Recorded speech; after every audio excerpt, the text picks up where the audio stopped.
The last thing he remembered was a flat tire and a cliff. A crash. Darkness. He knew for certain he shouldn't have survived. And now he's sitting in black, poisonous mud. Above him, two men in medieval armor are reading out a sentence of lifelong exile, and they're calling him by a name he's hearing for the first time.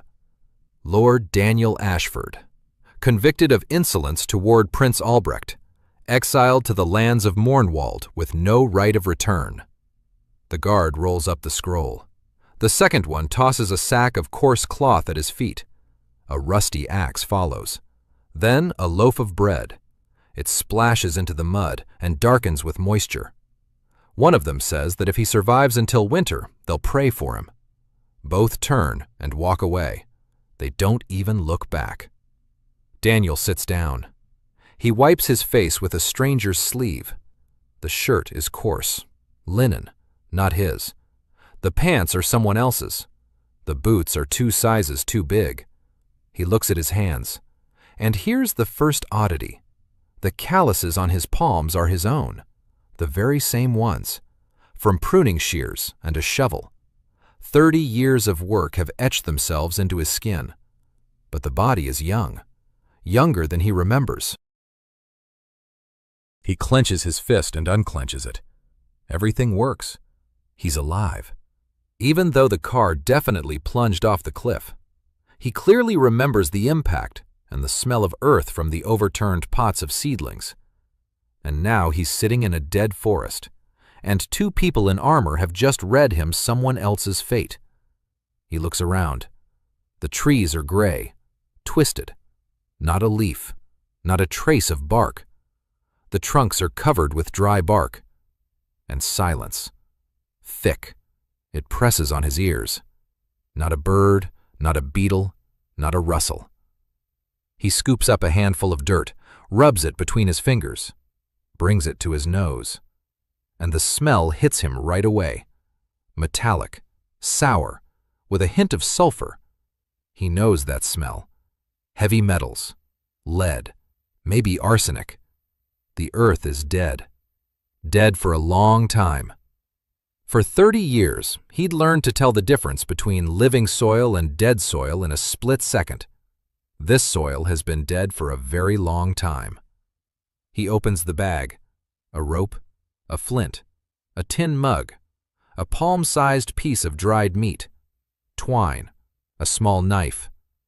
That's all he's been left with to survive. He stands up. His legs hold him steady. His head is clear. He picks up the axe, checks the blade. Dull but serviceable. He hides the bread in the bag. He slings the bag over his shoulder, and he walks. Not because he knows where he's going, but because there's no point in standing in a dead forest. He needs water. Clean water. The first thing a living being needs, and the first thing the earth needs to begin to recover. He walks for an hour. The forest doesn't change. It crunches under his feet. He bends down. Bones. Small ones. Bird bones. Lying right in the soil, as if the animals had simply fallen and died. Not from a predator, from the earth itself. Poisoning. Mass poisoning. Long term. He'd seen this twice before on Earth. An abandoned factory in Ohio. An old mine in Montana.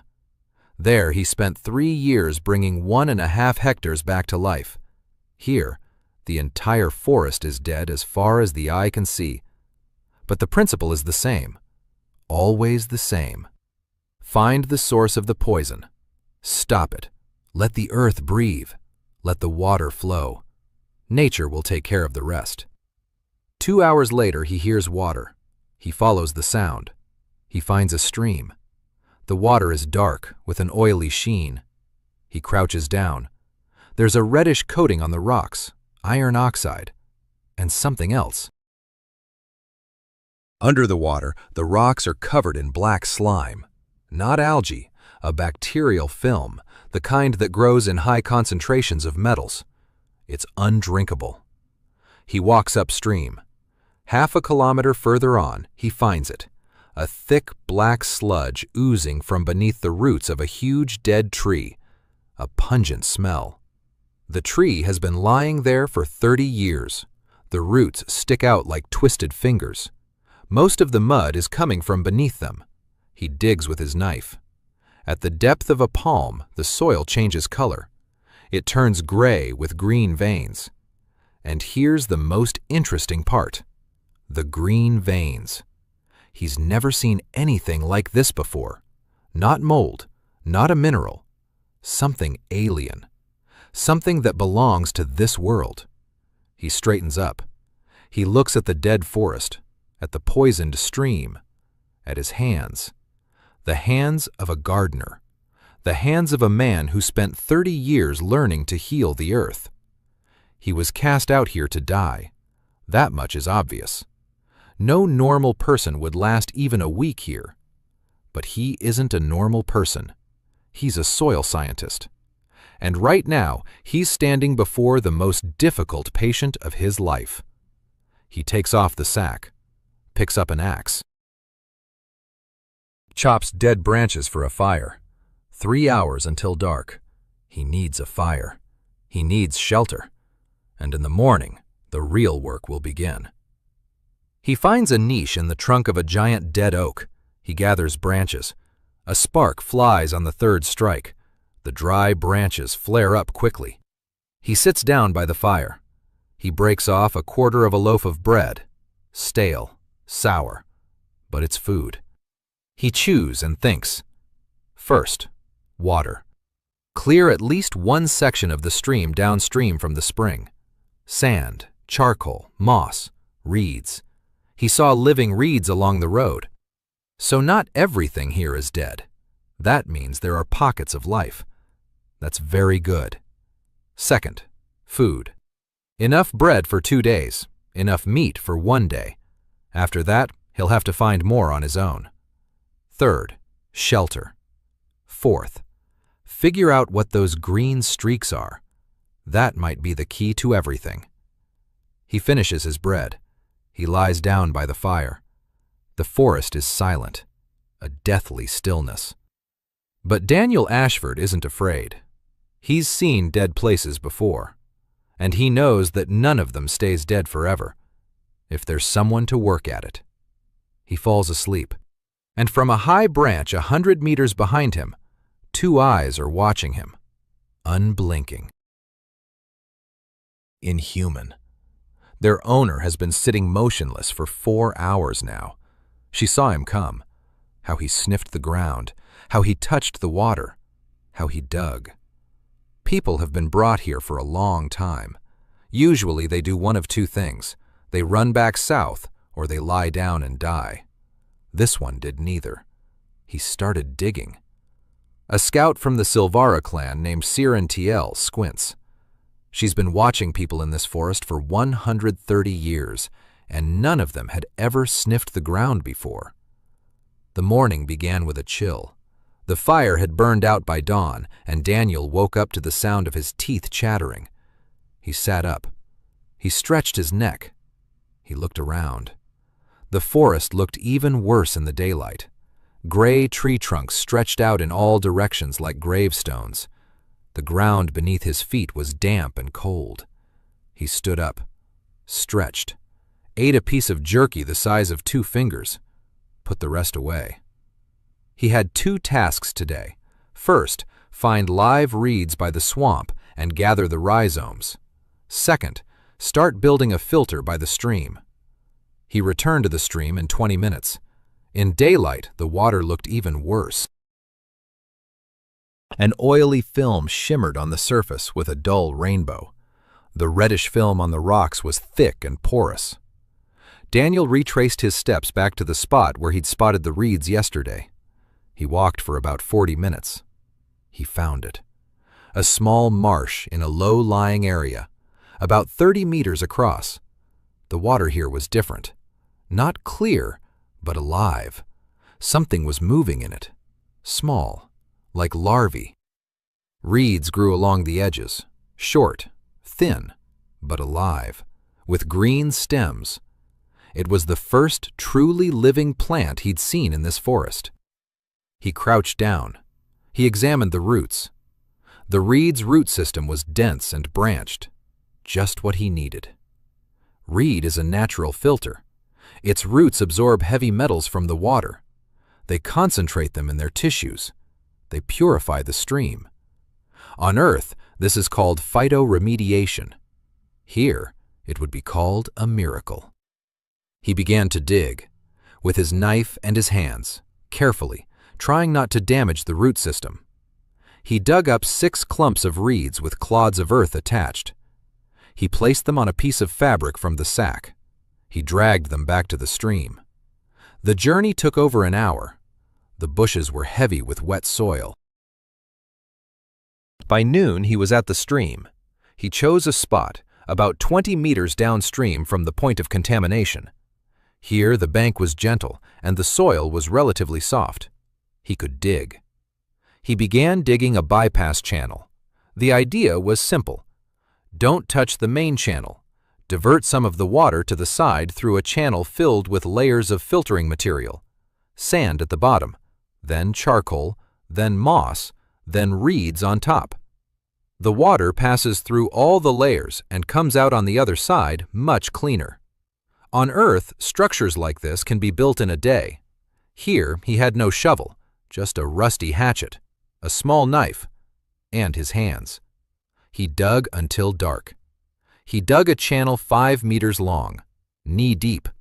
His hands were covered in blood. His fingernails were broken. His back ached so much that he could barely straighten up. But the channel was there. The foundation had been laid. He returned to the oak tree. He built a fire. He ate the last piece of meat. He had enough bread to last 2 days. After that, his food would be gone. He lay down by the fire. He closed his eyes. He thought about how he'd have to find charcoal tomorrow, burn the wood in the fire, gather it, grind it up, and find moss, live moss for a filter. Saren watched from the same tree. The man had been digging all day, alone, without magic, without help. He was simply digging a ditch by the stream. She didn't understand why. For the 2nd day in a row, he hadn't prayed. He hadn't called for help. He hadn't tried to escape. He was working. It was strange. The next 3 days blurred into a single streak of mud and aching muscles. Daniel burned dead branches in a fire until they turned to embers. He gathered the charcoal. He crushed it with stones. He dug the channel further. He found moss. Not where he expected. The moss grew on the north side of a large boulder half a kilometer from the stream. A thin layer, but alive and dense. He peeled it off carefully, like a surgeon removes a bandage. Every scrap was precious. On the 4th day, the channel was ready, 20 meters long. Daniel laid a layer of coarse sand from the bank at the bottom. On top, a layer of crushed charcoal as thick as a palm. Then the moss. Then he planted the reeds, roots down, tightly packed. He spaced the 6 clumps evenly along the entire length. Then he carefully dug an entrance from the main channel at the start of the canal. The water began to flow. Slowly. Dark and oily at the entrance. It flowed to the end of the canal. He sat down. He waited. Water appeared an hour later. It was murky, but not oily. There was no reddish tint. He scooped up a handful. He sniffed it. The metallic smell remained, but had grown fainter. About 3 times. It wasn't clean water, but it was a result.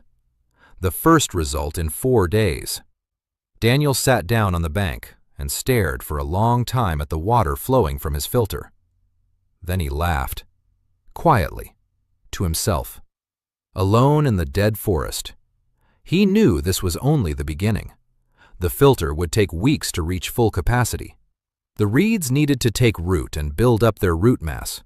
The charcoal needed to become saturated and start absorbing contaminants consistently. But the process was underway. Water flowed through the filter and came out cleaner than it went in. Physics. Biology. No magic. On the 5th day, He began to tackle the problem of food. He'd run out of bread yesterday. His stomach was growling. He searched the surrounding area within a kilometer's radius, looking for something edible. He found a little. Cattails were growing by the swamp. Their rhizomes are edible, tasteless and fibrous, but nutritious. He dug up a few, rinsed them in the swamp water, and roasted them over coals. The food was disgusting, but it was food. He also found mushrooms, not on trees, but in the soil, small and gray, similar to earthen oyster mushrooms, but differently shaped. He didn't dare eat them, not yet anyway. He had to test them first. He broke off a piece and rubbed it on his wrist. If his skin didn't turn red after a few hours, that meant the first test was passed. Then he could try a bit on his tongue. An old method. Slow but reliable when there's no lab. On the 6th day, he noticed a change. The water coming out of the filter was noticeably cleaner, almost clear. The smell had almost disappeared. And there was something else. The soil around the channel's outlet had changed color. Slightly. Barely noticeable. It was no longer black, but dark brown, the color normal, moist soil should be. He crouched down. He touched it, rubbed it between his fingers. The texture was changing.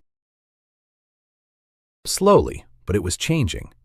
The clean water was doing its job, washing away the toxins, letting the soil breathe. On the 7th day, he boiled some cattail rhizomes in water from the filter. It was the first time in 3 days he'd eaten something hot. He sat by the fire, chewed, thought about how he needed a vegetable garden, a small patch of cleared ground where he could plant something simple, something that would grow quickly. But for that, he needed seeds, and he had no seeds. He looked through his bag, tools, rope, twine, a flint, a mug, a knife, a hatchet. Nothing organic, nothing he could plant. So he'd have to look for it.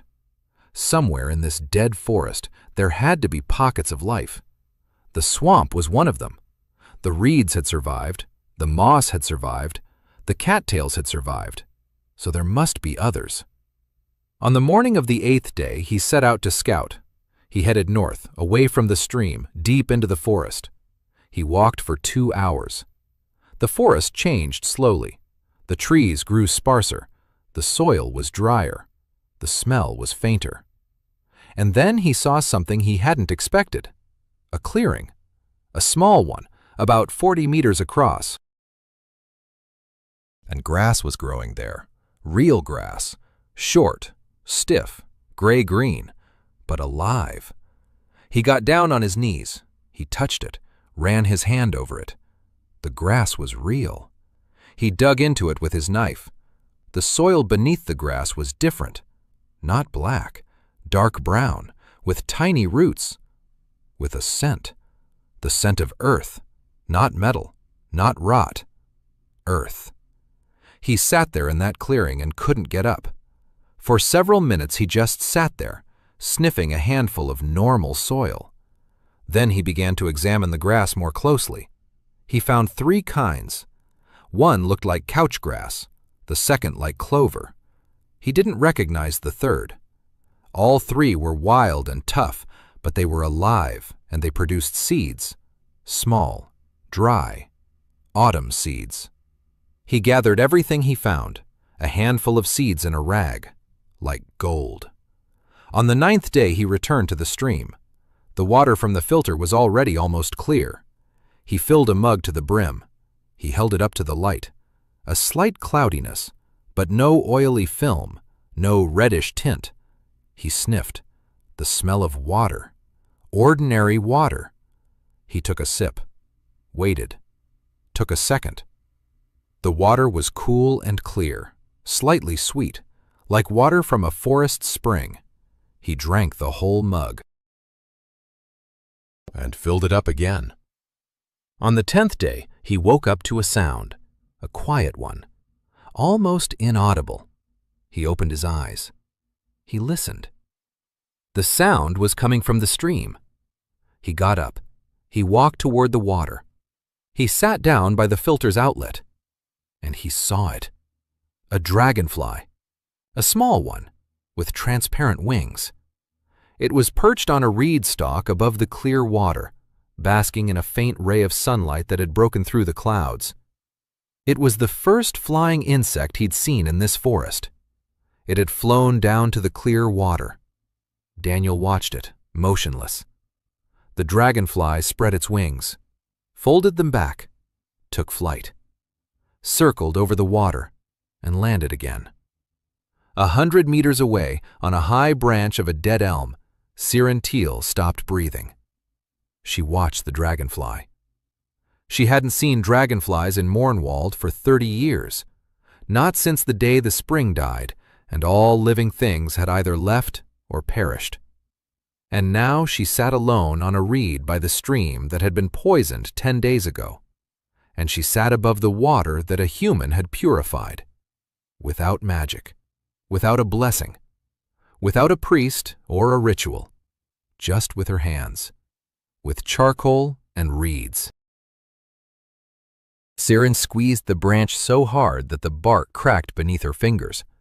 For 130 years, she had watched over the people in this forest. Not a single one of them had ever restored the water. Not a single one had brought the dragonflies back. In 10 days, Daniel had built a biofilter out of sand, charcoal, moss, and reeds, and purified a section of the stream. He found a lush clearing with wild grass seeds. On the 10th day, the first dragonfly in 30 years flew to the clear water, and Siren realized that this man was accomplishing the impossible without magic. On the 11th day, Daniel began building a vegetable garden. He chose a spot near the filter's outlet, where the soil had already begun to change color. 10 days of clean water had done their work. The topsoil was still dark, but no longer black, dark brown. He marked out the garden bed, 1 meter by 3, a small one. There was no point in making it any bigger yet. He began to dig, removing a layer of soil as thick as his palm. This layer was the most contaminated. He carried it aside. The soil beneath it was slightly better. He dug it up, broke up the clumps, mixed it with ash from the fire. Ash is an alkali. It neutralizes acidity, and the soil here was acidic. He knew this by the smell and the color. Then he brought moss from a boulder. He chopped it up and mixed it into the soil. Moss retains moisture and creates an environment for beneficial bacteria. Then he gathered the fallen gray leaves from the trees. They were dead and dry, but still organic matter. He placed them in a shallow pit next to the garden bed. He poured filtered water over them. This would become compost. In a few weeks, the leaves would begin to decompose and produce a nutrient-rich substance that could be added to the garden bed. He sowed the seeds, the ones he'd collected in the clearing, couchgrass and clover. Not for food, for the soil. Clover fixes nitrogen in the soil through bacteria in its roots. Every agronomist knows that. Here, no one knew it. To the locals, clover was a weed. To Daniel, it was the first step toward living soil. He watered the garden bed with filtered water. He sat down nearby. He looked at his work. A small rectangle of tilled soil amid a dead forest. Absurd. Almost laughable. But that's exactly how any restoration begins. With one small plot. With 1 square meter. Over the next few days, he alternated between working in the garden, expanding the filter, and exploring. The filter was working steadily. The water coming out was clean. The reeds had taken root and begun to produce new shoots. That was a good sign. It meant the soil around the canal was also beginning to come back to life. On the 14th day, he set out to explore to the west. He walked 3 kilometers. The forest was denser here. The trees stood closer together, and they were taller. Some of them weren't quite dead. He stopped at one, a hornbeam. Old, sick, but not dead.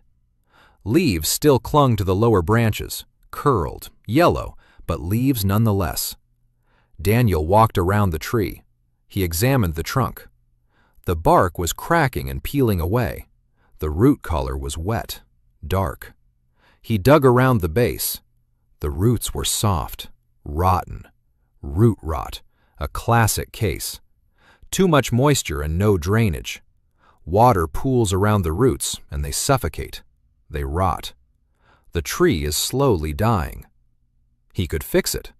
A simple drainage ditch from the tree down the slope to divert the water, let the roots dry out. Prune the dead branches so the tree wouldn't waste energy on what couldn't be saved. He worked all day. He dug a ditch about 10 meters long. He pruned 6 dead branches. He treated the cuts with ash to prevent infection. By evening, the tree looked the same. Of course it did. Trees don't recover in a day, but in a month or 2. If the drainage works and the roots start to breathe, the hornbeam will sprout new leaves, string and green. Daniel didn't know that this very tree stood on the border of the Silvara clan's territory. He didn't know that 3 people were watching him. Not just Seirin, 2 others as well. Young scouts. They saw how the man tended to the tree. He didn't chop it down for firewood. He didn't walk past it. He stopped. He examined it. And he tended to it all day long. And then he left. He left no mark. He didn't claim the territory. He didn't demand anything. He just left. The next day, one of the young scouts reported to the elders. Seirin stood nearby in silence. An elder named Olverin listened with a stony expression. When the scout finished, Olverin asked only one thing. "Did the man touch the spring?" "No," replied the scout. "He only touched the tree." Olverin was silent for a long time. Then he said they needed to continue watching. Nothing more. Seirin nodded, but there was something in her eyes that hadn't been there before. Distrust. Not yet, but interest. On the 18th day, Daniel saw the first sprout. He came to the garden bed in the morning as usual. He watered it and froze. A tiny green stalk was poking out of the ground. Clover. It had sprouted.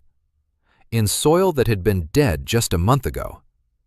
Daniel crouched down and stared at that sprout for a long time. A single stalk, 2 millimeters tall. Green. Alive. It was proof. Not for anyone else. For himself. The land here wasn't cursed. It was sick. And what is sick can be healed. On the 21st day, what he had both been waiting for and fearing at the same time happened. A person came to his camp. Not an elf. A person. A woman. She emerged from the forest to the south. Thin, dirty, in a tattered dress, with a sack on her back. She saw the campfire and stopped. She stood there and watched. Daniel stood up. They looked at each other. The woman was young, about 25 or so. Dark hair, cut short, a sharp face.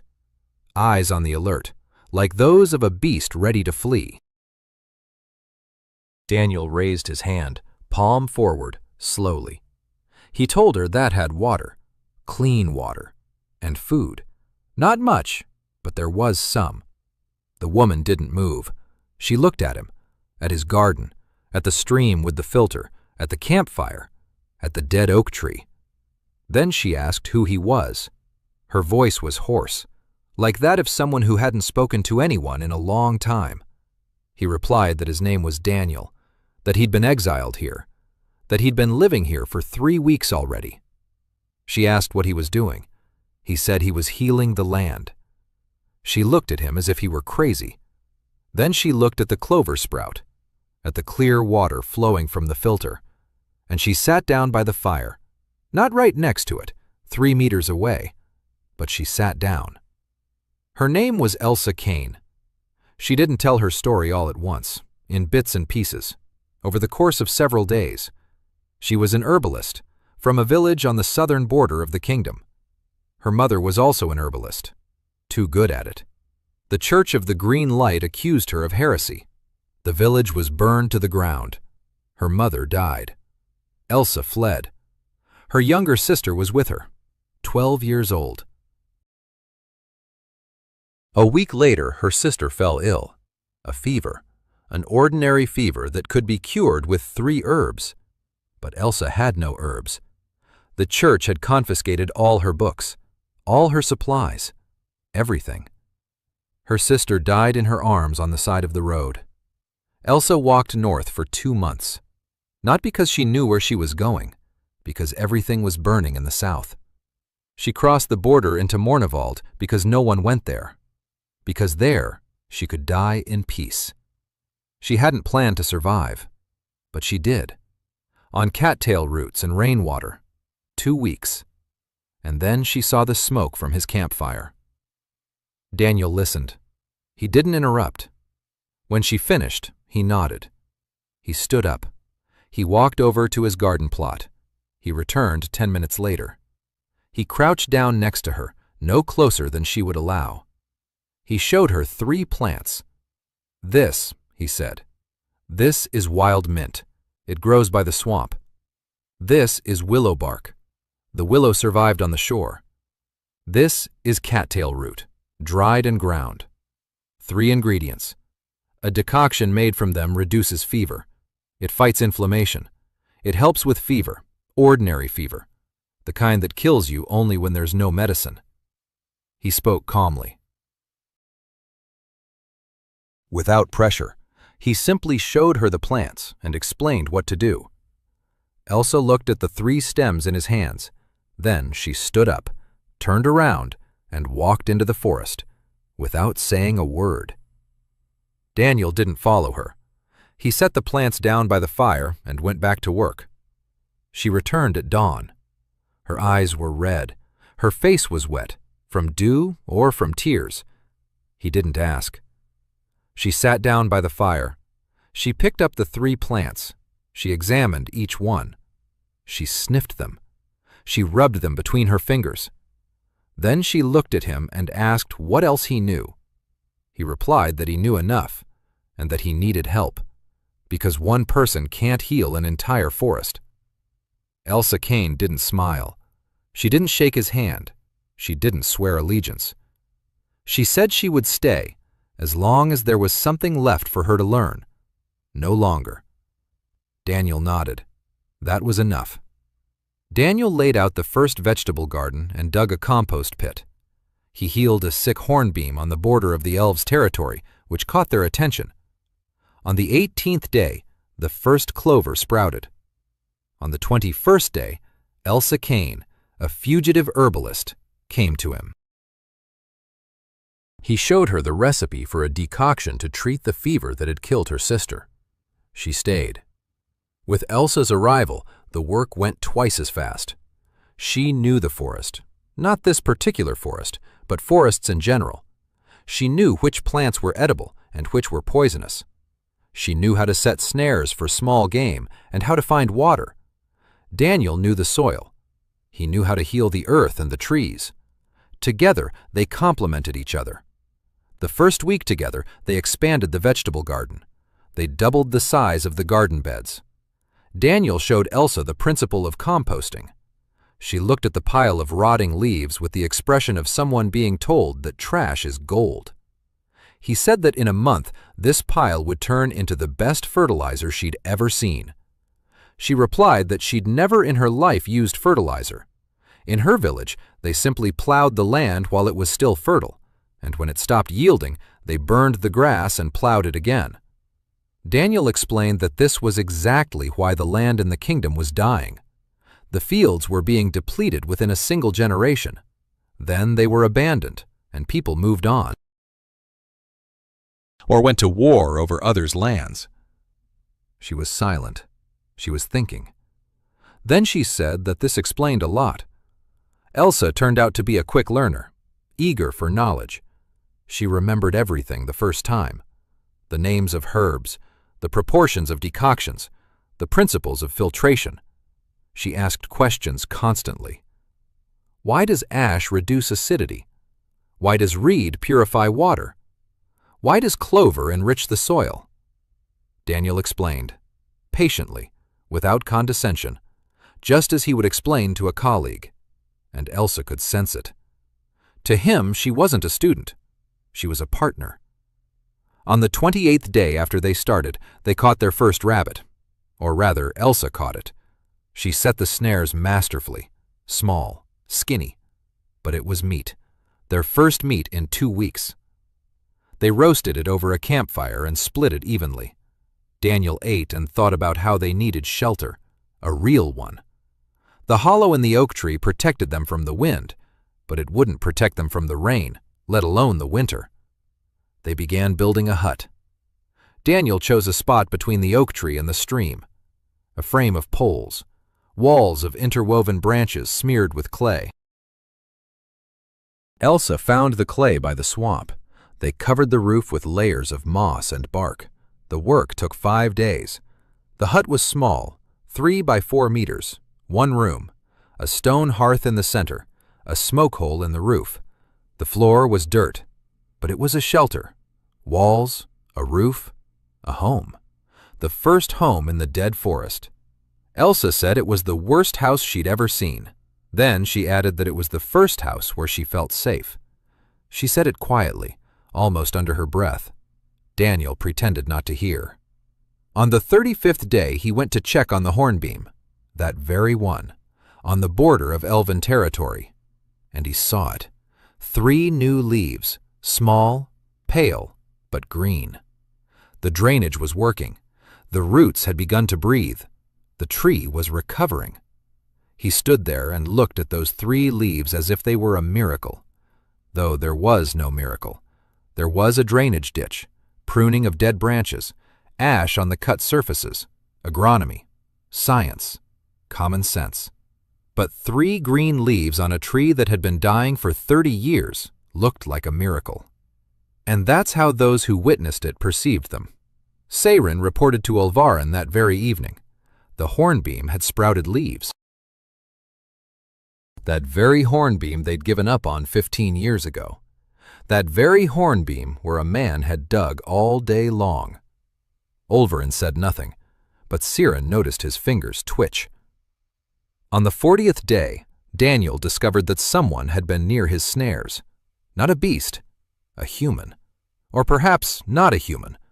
The tracks were strange, light, almost imperceptible. He wouldn't have seen them if he hadn't been looking intently. The snares were empty, but they had been moved. Just a little, a couple of centimeters, as if someone had been studying them. And there was more.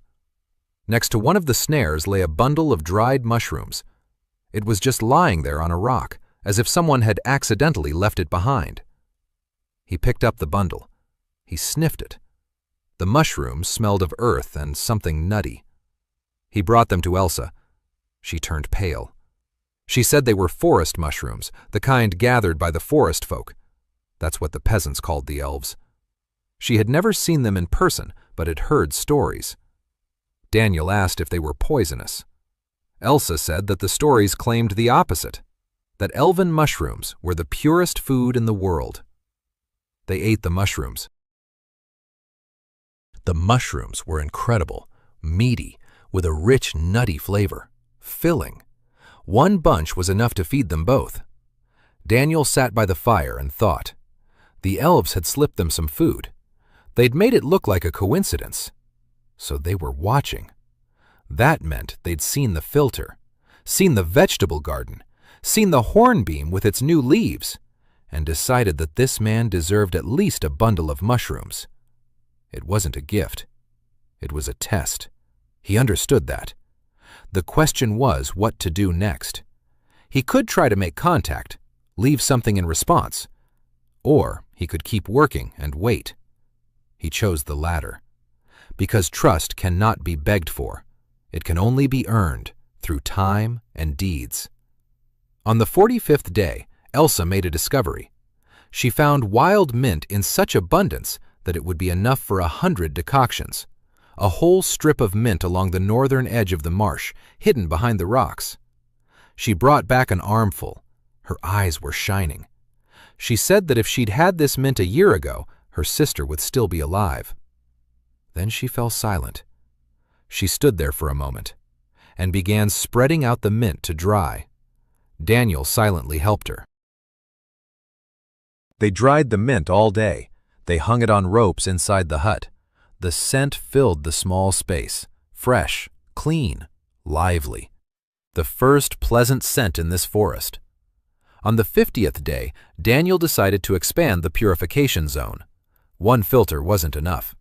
The stream was being purified over a short stretch, but upstream and downstream, the water remained poisoned. He built a second filter. Downstream, same principle. Sand, charcoal, moss, reed. There was more reed now. The first bushes he'd planted had grown, and he could take shoots from them. This time, Elsa helped. They dug together. The work went faster. They dug a 15-meter channel in 2 days. On the 55th day, a cat came to the hut. Wild, skinny, striped, with one torn ear. It sat by the entrance and watched them. Elsa froze. She said that cats don't live in a dead forest. Daniel said that this one apparently didn't know that. The cat stayed. It ate the mice that had begun to appear near the garden. Mice, another sign of life. Where there are plants, insects appear. Where there are insects, there are mice. Where there are mice, there are predators. The ecosystem was recovering, slowly, one link at a time. But it was recovering. By the end of the second month, the garden yielded its first sprouts. Not clover. It had been growing for a long time and had gained strength. Wild cattail that Daniel had transplanted from the marsh. It took root in the garden bed and began to grow. Its rhizomes were edible, coarse food, but reliable. And there was something else. Among the clover sprouts, Daniel noticed a plant he hadn't planted, small, with round leaves. He didn't know what it was. It didn't resemble anything from his earthly experience, but it was alive and growing quickly. He decided not to touch it, to see what would grow. Elsa suggested a name for their place. Not a camp, not a stopover, a home. She said this place needed a name. Daniel asked why. She replied that a place without a name doesn't exist. He smiled. He suggested calling it Green Hollow. A green hollow. Elsa said there were at most 2 square meters of greenery here. Daniel replied that for now, yes. She looked at him, at the vegetable garden, at the stream with clear water, at the 3 green leaves on the hornbeam visible from their clearing, and she nodded. Green Hollow. Daniel and Elsa worked together to expand the vegetable garden and build a hut. The hornbeam on the border of the elven territory sprouted 3 new leaves. The elves secretly slipped them a bundle of dried mushrooms. The ecosystem around the filter began to come to life. They named their settlement Green Hollow. On the 60th day, Daniel decided it was time to go back to the hornbeam, not to heal, to check on it, and to show that he wasn't coming for personal gain. He went alone. Elsa stayed at the hut. She was busy preparing supplies, drying herbs, brewing decoctions, stockpiling provisions. Winter was approaching. They both sensed it. The nights were getting colder. The air was drier. The hornbeam looked better. Not healthy. It was years away from being healthy, but better. There were now 9 new leaves, not 3 like last time. 9. The bark at the base had begun to dry out. The rot was receding. The drainage ditch was working. Water was flowing through it down the slope, and the roots were breathing. Daniel walked around the tree. He examined every branch. He found 2 more dead shoots. He pruned them off. He treated the cuts with ash he'd brought with him in a rag. He added some fresh charcoal to the drainage ditch. He rearranged the stones along the edges. He worked calmly and methodically. He finished by noon. He sat down next to the tree. He took out a piece of flatbread from the rush bag. He ate and looked out at the forest. The forest here was different. Not dead. Dying. There's a difference. A dead forest is bones and ashes. A dying forest is still fighting, still clinging on. And if you help it, it might pull through. He finished the flatbread. He stood up, and he saw her. She was standing 20 meters away, between two tree trunks, motionless, as if she were part of the forest. If he hadn't looked in that exact direction at that exact moment, he wouldn't have noticed her. Not very tall, slender, wearing clothes the color of bark and moss.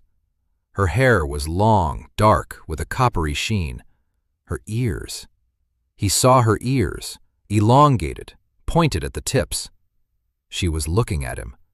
Her eyes were like amber in the light, golden with green sparks, still, unblinking. Daniel didn't move. He didn't raise his hands. He didn't speak. He just stood there and looked back at her. 1 second, 2, 5. She didn't leave. So she wanted to be seen.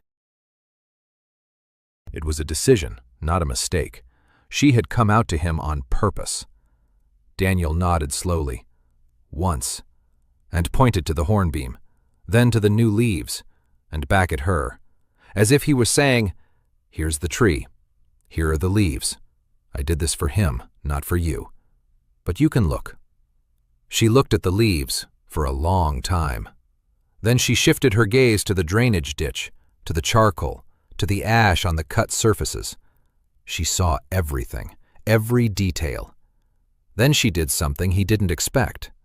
She took a step back, raised her hand. Something small was clasped between her fingers. She placed it on the root of the nearest tree, turned and walked away, silently, like a shadow. Daniel waited a minute. He walked over. A small bag made of thin fabric lay on the root, about the size of a fist. He untied it. Seeds. Not the kind he knew, different ones, large, light-colored, with a faint scent of honey. He'd never seen seeds like these before.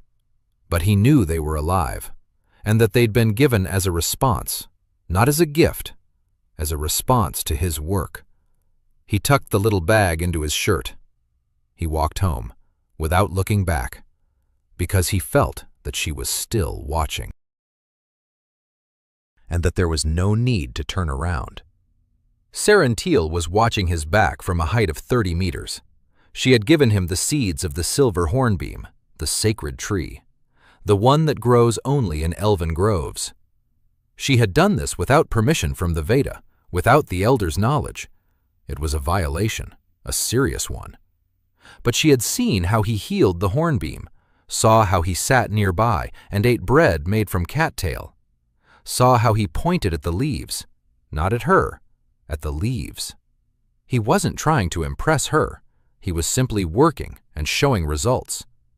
In 134 years, he was the first person to speak to the forest in the language of the forest. When Daniel returned to Green Hollow and showed Elsa the seeds, she didn't recognize them. But she said they were beautiful and that they smelled like spring. He planted 3 seeds in the best part of the garden, the one where the soil had been receiving clean water and compost for a month, where clover had worked nitrogen into the soil, where earthworms had begun to appear. Yes, earthworms. On the 40th day, he saw the first earthworm in the garden bed. That was the moment he realized everything was working out. Because earthworms don't live in dead soil. Earthworms are proof of life. He watered the seeds, covered them with a layer of moss to keep them warm, and waited. The next 10 days were devoted to preparing for winter. He and Elsa worked from dawn until dark. They gathered cattail rhizomes. They dried them. They ground them into flour between stones, coarse, gray flour. But they could bake flatbreads with it. They gathered wild garlic that Elsa had found in a crevice near a boulder. There wasn't much of it, but it was precious. They dried mint, lots of mint. It was good both as medicine and as tea. They gathered mushrooms, those gray ones that Daniel had found during the first week. He'd checked them. They turned out to be edible. Not tasty, but safe. They dried them in bundles. They chopped firewood, lots of firewood. Winter in these latitudes would be long. Daniel could tell by the angle of the sun and the length of the days. They insulated the hut. They packed the cracks with moss and clay. They made a door out of bound poles, rough but sturdy. They built a second wall of stones around the hearth so the stones would store heat. On the 70th day, the silver hornbeam seeds sprouted. All 3 of them. The sprouts were unusual, not green, silvery white, as if moonbeams had hatched from the earth. They grew quickly, noticeably faster than any other plant in the garden. Within a week, they had grown to the length of a palm.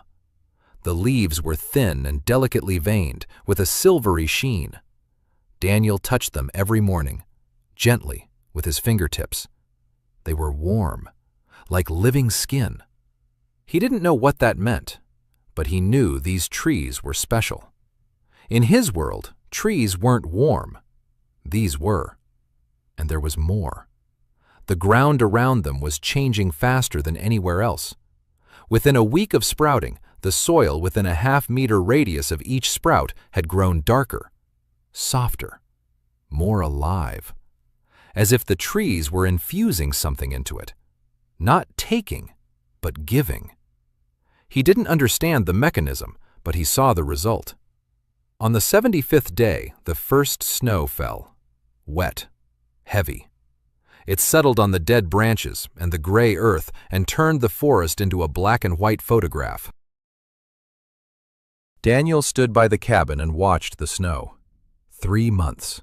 He had lived in the dead forest for 3 months. He cleared a section of the stream.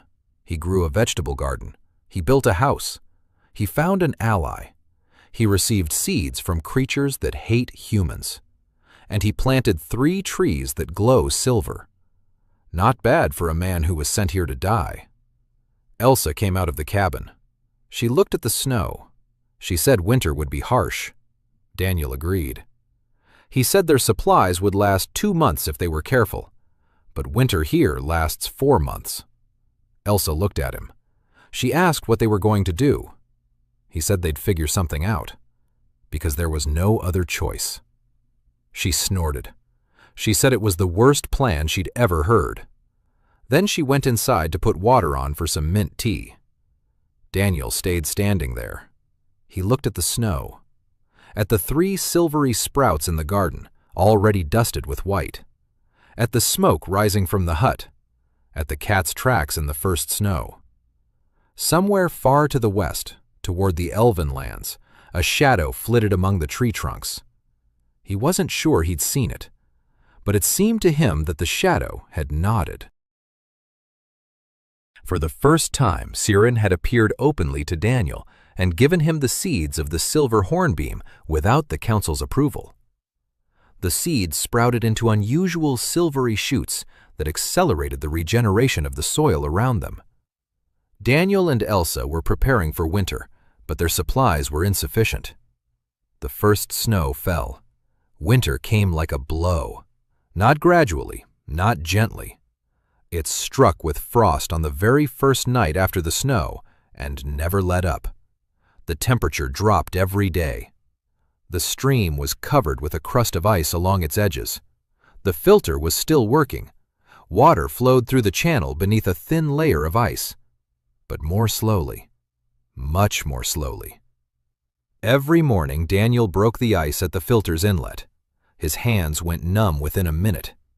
He made himself a pair of mittens from scraps of fabric stuffed with dry moss. Rough, ugly, but warm.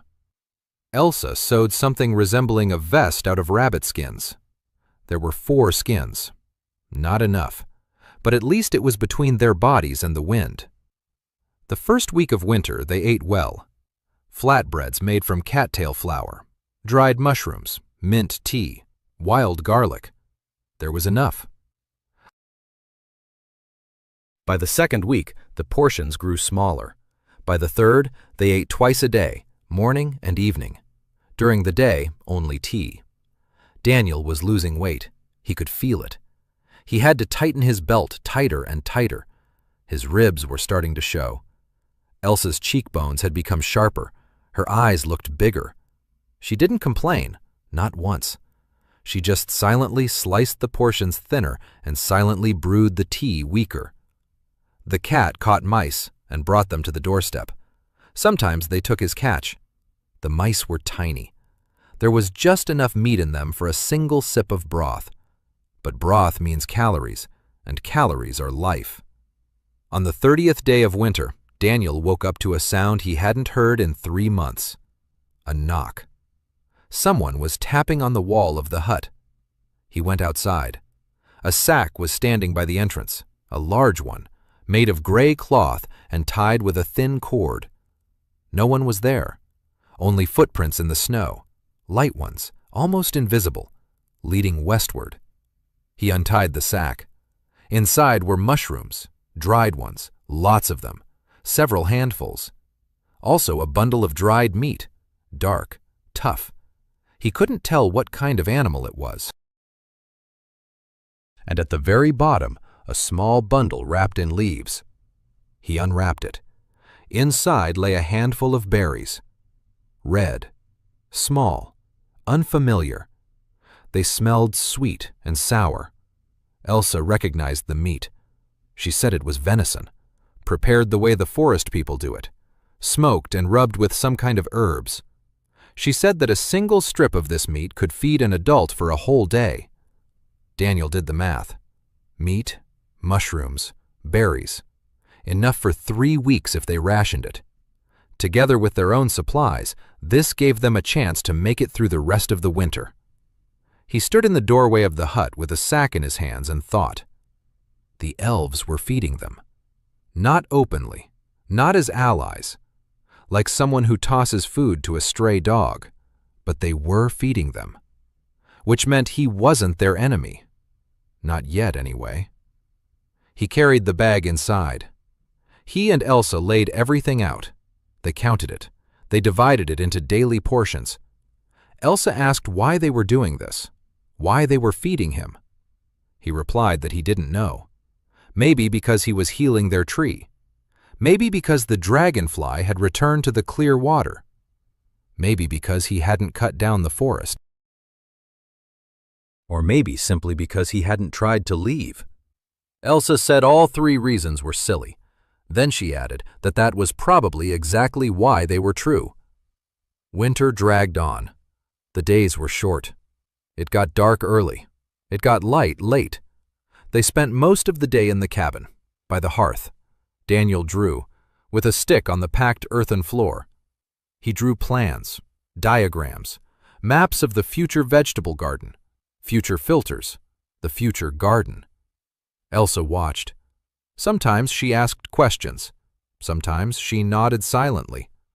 He told her about crop rotation, about how you can't plant the same thing in the same spot 2 years in a row, about how different plants help each other. Legumes provide nitrogen. Alliums repel pests. Root vegetables loosen the soil. She listened. She took it all in. Once she said that in her village, the elders used to say that the earth gets tired, that it needs to rest. But no one knew how to let it rest except by leaving the field fallow for a year, and weeds would grow in the fallow field, and the weeds were burned, and the whole cycle started over. Daniel explained that weeds aren't enemies, that many of them heal the soil. Clover, which they consider a weed, actually enriches the soil with nitrogen. Dandelions, with their long roots, draw minerals from deep underground to the surface. Nettles indicate that the soil is rich. Elsa was silent for a long time after that. Then she said that her whole life had been a war against the very thing that could have saved her. Daniel didn't know what to say. In the middle of winter, he checked on the silver sprouts. They hadn't died. It was surprising. The snow around them was melting. Within a 20-centimeter radius of each sprout, there was no snow. The ground was warm. Not hot, just warm, as if the trees were warming the soil from within. The sprouts didn't grow in winter. They froze, but they didn't wither. Their silvery leaves stood open, dusty with frost, but alive. Daniel touched the ground around them. It was soft, not frozen. Worms were wriggling in it. In the middle of winter, in a dead forest. Worms in the warm earth around a silver tree. He sat down in the snow and stared for a long time. There was something about these trees that he didn't understand and couldn't explain through science. They weren't just growing. They were doing something to the earth, something greater than any tree on earth. He didn't know the word for it. Magic came closest, but he refused to use that word because magic implies the unknowable, and he believed that everything could be understood. You just had to observe long enough. The last month of winter was the hardest. Food was running out. They'd stretched the elven sack as far as they could, but the portions had become very small. 1 flatbread and a handful of mushrooms for the 2 of them a day. Endless tea. Mint tea, until he felt sick. The cat had grown as thin as a string. The mice had gone into hiding. The snares lay empty. Daniel caught himself thinking about food constantly. He'd wake up and think about food. He'd fall asleep and think about food. He worked and thought about food. The hunger wasn't sharp like pain. It was dull, aching, constant, like background noise you can't turn off. One night, Elsa said quietly that she was afraid, not of death, but that all their efforts had been in vain, that the garden would freeze to death, that the filter would break, that everything he'd taught her had been pointless. Daniel replied that the garden wouldn't freeze to death, because the clover overwinters in its roots, because the silver trees warm the ground, because the worms are alive. He said that spring would come, and everything they'd planted in the fall would start to grow. They just had to wait. She fell silent. Then she said he was the most stubborn person she'd ever met. He replied that it was a professional trait. Gardeners are more stubborn than rocks. The last week of winter, there was no food left. None at all. Daniel drank hot water with mint and tried not to think about how his hands were trembling from weakness. Elsa was lying by the fire. She got up only to toss some firewood on the fire. The cat lay next to her and didn't move either. And then a second sack appeared on the threshold. In the morning, without a trace, as if the wind had brought it. Mushrooms, meat, and something else. 2 large pieces of honeycomb, golden, warm, heavy with sweetness. Elsa saw the honey and began to cry, for the first time in front of him, quietly, without a sound. Tears streamed down her dirty cheeks, and she didn't wipe them away. Daniel broke off a piece of the comb. He gave her half. They ate the honey with their hands, sitting on the floor of the hut in the dead forest at the edge of the world. The honey was sweet, thick, with a hint of some flowers he didn't recognize. It was the best honey he'd ever tasted in both of his lives. 3 days later, it began to warm up. The snow settled. It darkened. Water began to drip from the hut's roof. The stream roared louder. The ice cracked and melted away. Winter was ending. They had survived. Winter had nearly starved Daniel and Elsa to death. The elves had twice tossed down sacks of food, which saved their lives. The silver sprouts warmed the earth around them, even in winter, and the worms did not freeze to death. Daniel taught Elsa the principles of crop rotation and the role of weeds. Winter ended, and they survived. Spring hit Mornwald like an explosion. Slow, silent, but an explosion nonetheless. The snow melted in 10 days. The earth was laid bare, wet, black. But not uniformly black everywhere. Around the filters and the garden, the soil was different. Dark brown, smelling of life. Clover shot up from its roots in the very first week of warmth. Green, thick, vibrant. Daniel stood over the garden bed and couldn't take his eyes off it. In the fall, he had planted it over 2 square meters. Now the clover covered 5. It had spread over the winter, under the snow, in the warm soil around the silvery trees. The trees themselves had shot up as if they'd been waiting for a signal. During the first week of spring, every sprout had grown 1/2 meter. The trunks were slender, supple. The silvery bark shimmered in the sun. The leaves unfurled, wide and lacy. And around them, a ring of living earth expanded with each passing day. By the end of the second week of spring, there was a circle of normal, healthy soil 2 meters in diameter around each tree. Grass was sprouting within these circles. Not the kind Daniel had sown. Wild, native. It had lain dormant in the dead soil for 30 years and had been awakened by the warmth of the roots.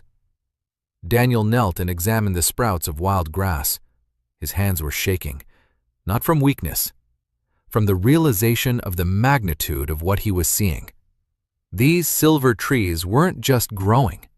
They were healing the earth, actively, purposefully. Their roots were doing something to the soil, purifying it,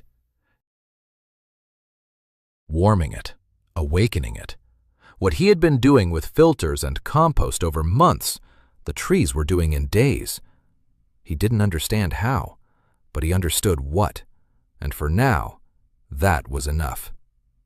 In the third week of spring, people arrived. Not elves, people, 3 of them. A man appeared first.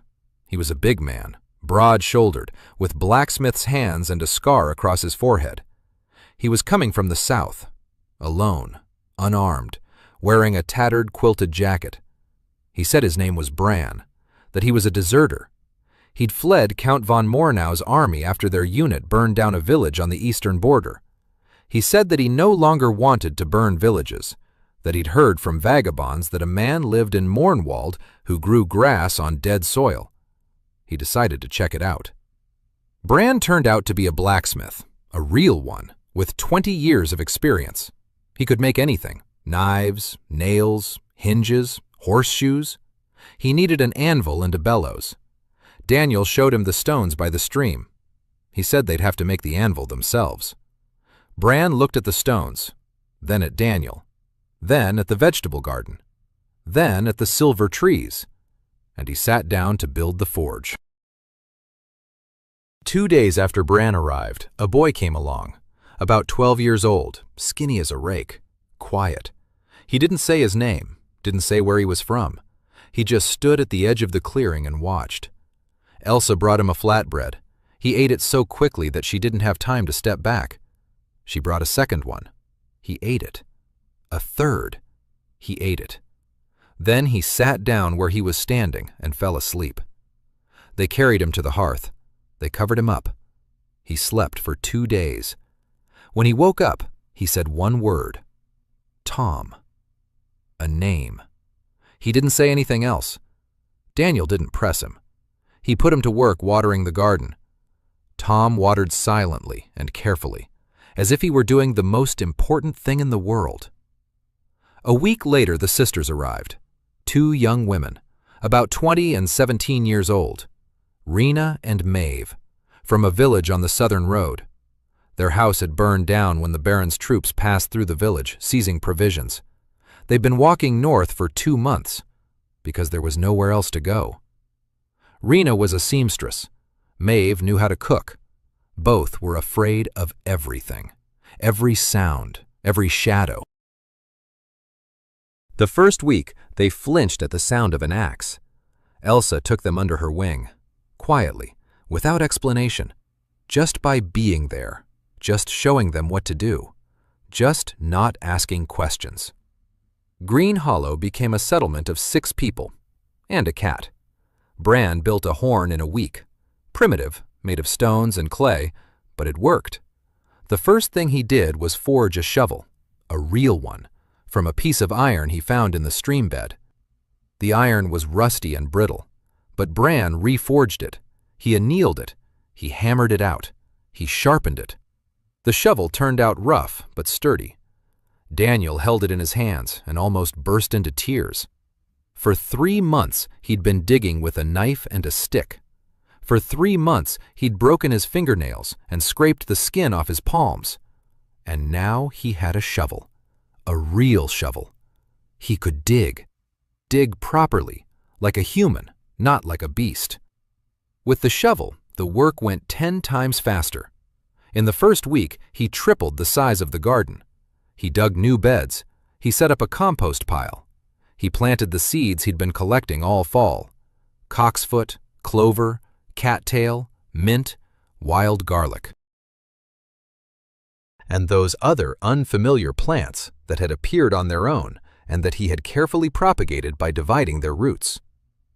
On the 5th day of spring, he noticed that larvae had appeared in the cleared area of the stream. Tiny, transparent, aquatic insects. They scurried along the bottom among the rocks. The water was clean enough for them. A week later, fry appeared. Tiny, silvery, resembling minnows. He didn't know where they'd come from. Maybe from the swamp. Maybe from some tributary he hadn't found. But they were there, alive, swimming in water that had been poisoned just 4 months ago. He called Tom over, showed him the fry. Tom crouched down. He looked at them for a long time. Then, for the first time in all that time, he smiled. A faint smile, barely noticeable, but he smiled. Daniel decided that for that one smile alone, it had been worth enduring the winter. On the 10th day of spring, he went to the hornbeam. The tree had come to life, truly come to life. There were no longer just 9 leaves. There were too many to count. The lower branches were covered in fresh greenery. The bark had become thicker, darker, healthier. The rot at the base had disappeared. The root collar was dry and sturdy. The drainage ditch was working. Daniel walked around the tree. He stroked the trunk. The bark was warm from the sun, alive. He looked up. A bird was perched in the hornbeam's crown. Small, gray. It was singing. The first bird he'd heard in Mornwald. He stood there and listened. A minute. 2. The bird sang and he listened, and the forest was silent all around. But this silence was different. Not dead. Waiting. As if the forest were listening along with him and remembering that it too had once been able to make sounds. On the way back, he found another little bag of seeds on the trail. Not from the silver hornbeam, different ones, small, various shapes, 10 kinds, maybe more. He didn't recognize a single one, but he knew they'd been left for him. The elves were no longer hiding. They were having a conversation, a silent one, through gifts and observation, through seeds and honey. Daniel accepted the rules. He didn't seek them out. He didn't call out to them. He left nothing in response. He simply kept working. And they continued to watch. He planted new seeds, each species separately. He labeled the beds with sticks bearing notches. First, second, third, 10th. He would observe, take notes, watch what grew and how. Rena and Maeve had settled in. Rena began sewing, from rabbit skins, from coarse fabric that Bran had traded for with one of the vagabonds passing through Mornwald on their way south. Maeve took charge of the kitchen. She cooked with whatever was available. Cattail flatbreads, a stew of mushrooms and garlic, a mint infusion. Simple food, but hot and regular. For the first time in 5 months, Daniel ate 3 times a day. He could feel his body recovering. His muscles were filling out. His mind was clearing. His hands had stopped trembling. Tom had become his shadow. He followed him everywhere, silently, watching what he did, repeating it. Daniel taught him, just as he had taught Elsa, without condescension, as an equal. He showed him how to test the soil, how to determine acidity, how to read the plants. Tom soaked it all in, faster than Daniel had expected. The boy had a natural gift with his hands, precise, patient. The hands of a future gardener. In the spring, 4 new people arrived at Green Hollow. Bran, the blacksmith, forged a shovel for Daniel. Tom, the boy, and the sisters Rena and Maeve appeared. The silver trees grew rapidly and healed the soil around them. Frying appeared in the cleansed stream, and the first birds sang in the hornbeam. The elves continued to planting seeds.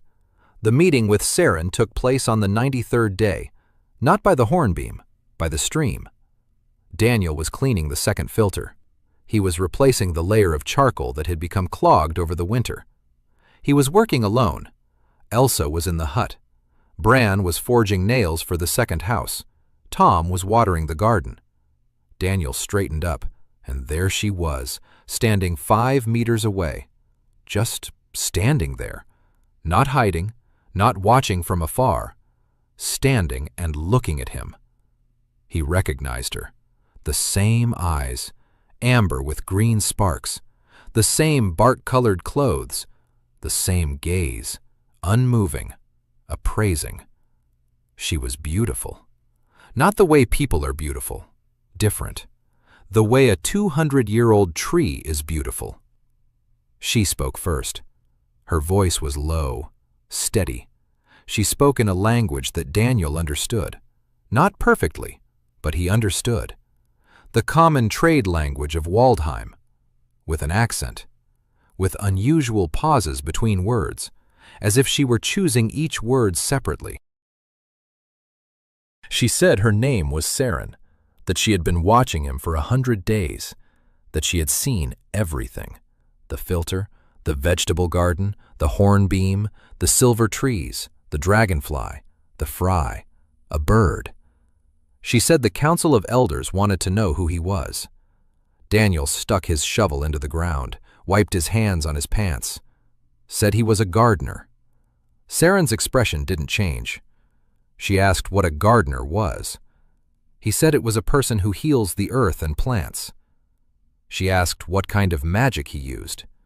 He said none, that he uses knowledge, an understanding of how the soil works, water, roots, light. She was silent for a long time. Then she asked where he got the silver hornbeam seeds. He replied that a woman from the forest had given them to him. Dark hair with a coppery sheen, amber eyes. Saren didn't move a muscle, but Daniel noticed her fingers twitch on the bowstring behind her back. She knew it was her, and she knew that he knew. They stood facing each other, a man in a dirty shirt holding a shovel, an elven scout, 134 years old. Between them lay 5 meters and 30 years of mistrust. Daniel asked if the bird on the hornbeam was alive. The question was pointless. Strange. But Saren answered. Yes, the bird had built a nest. Daniel nodded. He said he was glad. Saren turned and left, without saying goodbye, without a sound. But Daniel knew she would return, because she hadn't come for answers. She had come to see if she could ask questions, and he had let her leave with an answer. She returned 3 days later, back to the stream. Again she stood 5 meters away. Daniel was working. He was expanding the third filter. He didn't stop. He didn't turn around. He just kept digging. She watched for half an hour. Then she asked a question. She asked why he wasn't touching the big spring. He stopped. He looked at her. He asked which spring. Saren pointed north. She said that deep in the forest there was a place from which power once flowed, a power that nourished the entire forest, the entire land, and all the water. 30 years ago, that power died, or was killed. Ever since then, the forest has been sick. Daniel sat down on the bank and stretched out his legs. He said he wouldn't touch the great source because he didn't know what it was. He didn't know how it worked. He didn't know what had poisoned it. And meddling with something you don't understand is the best way to make things worse. She looked at him. He continued. He said that right now he was working with small things, a stream, the soil, individual trees. He was learning how the earth works in this world. Because it doesn't work the same way as in his world. It's similar, but not quite the same. The silver trees are proof of that. When he understands enough, he'll go to the source. But not before. Saren asked how long he'd need. He replied that he didn't know. Maybe a year, maybe 2. She said they didn't have 2 years, that the clan's ancestral tree was dying, that without it, the clan would lose the memory of its ancestors and its connection to the forest. She said this in an even voice, without emotion, like a report. But Daniel heard fear behind that voice, an old, deep, long-held fear, the fear of a being afraid of losing everything. He stood up. He said he wanted to see that tree. She shook her head. She said it was impossible, that the council would not allow a human into the grove.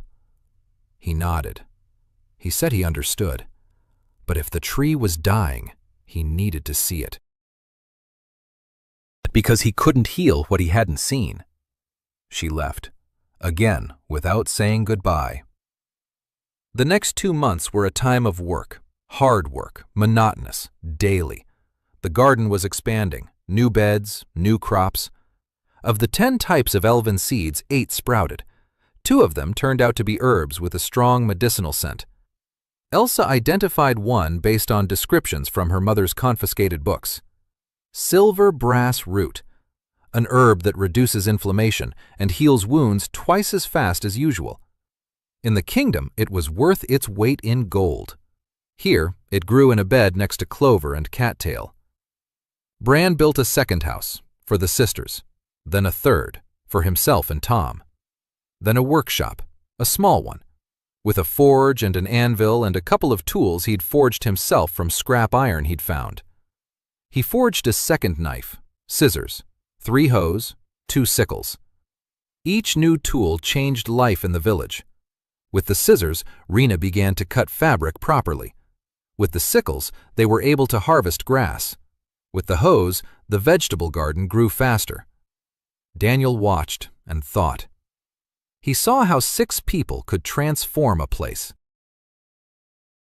How hands and minds and perseverance turned dead earth into living soil. Slowly, 1 meter a day, but they transformed it. By midsummer, the silver trees had grown to their full height, 3 meters, trunks as thick as an arm. Their canopies spread wide. Beneath them, it was shady and cool. The ground around them, within a 5-meter radius, was alive, completely. Grass, flowers, beetles, worms, even a small lizard. The first reptile in Mornwald in 30 years. Daniel began to understand. The silver trees aren't just trees. They're nodes, restoration points. Their roots penetrate deep into the soil and do something to it on a level he couldn't see. They purify, they nourish, they awaken. If only he could plant 10 such trees, 20, 50, the forest would recover many times faster. But he had only 3, and no one was bringing any new seeds. For the first time, Siren spoke openly with Daniel and told him about the Great Spring and the clan's dying ancestral tree. Daniel refused to rush to the spring until he understood how the earth worked in this world. Green Hollow was expanding. The silver trees had grown and become powerful hubs for soil restoration. From the elven seeds, a silver-rooted medicinal herb of the highest value had sprouted. By the end of summer, 11 more people had arrived at Green Hollow. Not all at once. 2 at a time, 3 at a time. Fugitives. Hungry. Frightened. Rumors were spreading. Up north, beyond the dead forest, there's a man who grows herbs from ashes. He has food. He has a roof over his head. It's safe there. Whether it was true or not, no one knew. But when you're being chased, or when your village has been burned down, or when you've been sold into slavery for debts, you'll cling to any rumor. Daniel took everyone in. No questions asked, no strings attached. There's one rule, he told everyone. No one eats here unless they work. Not because I'm greedy, because there's not enough food, and every pair of hands is needed to make more of it." They nodded. Everyone nodded. Because it was fair, and they understood that. Among the newcomers were two elderly people, a husband and wife. They were over 60, thin, emaciated. They'd been driven out of their village because they could no longer work in the fields. The village headman said he had no use for mouths without hands. They were heading north to die. Daniel put the old man to work repairing tools. His hands trembled, but his eye was steady. He put the old woman to work sorting and drying herbs. She knew the plants. Not like Elsa, but she did. Within a week, the old man had repaired every broken handle in the settlement. The old woman had sorted the herb supplies by type and tied them into neat bundles. Mouths with hands. Daniel looked at them and thought that a world in which old people are cast out simply for growing old deserves to be remade. By the end of summer, 17 people lived in Green Hollow. 5 houses, a workshop, a vegetable garden covering 100 square meters, 3 filters on the stream, 3 silver trees, a pharmacy. Elsa had set up the pharmacy. It was small, just a single shelf made of rough planks.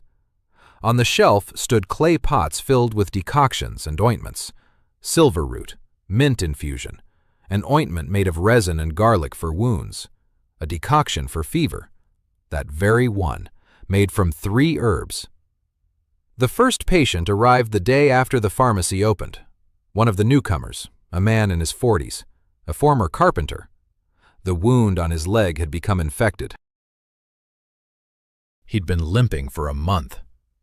Elsa cleaned the wound. She applied the ointment. She bandaged it with strips of clean cloth. 3 days later, the pus was gone.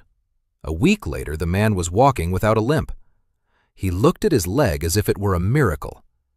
Elsa told him that the miracle was the ointment made from resin and garlic, and that if he ever walked through the mud with an open wound, she would personally tie him to the bed. The man nodded quickly and left without looking back. Daniel watched and smirked.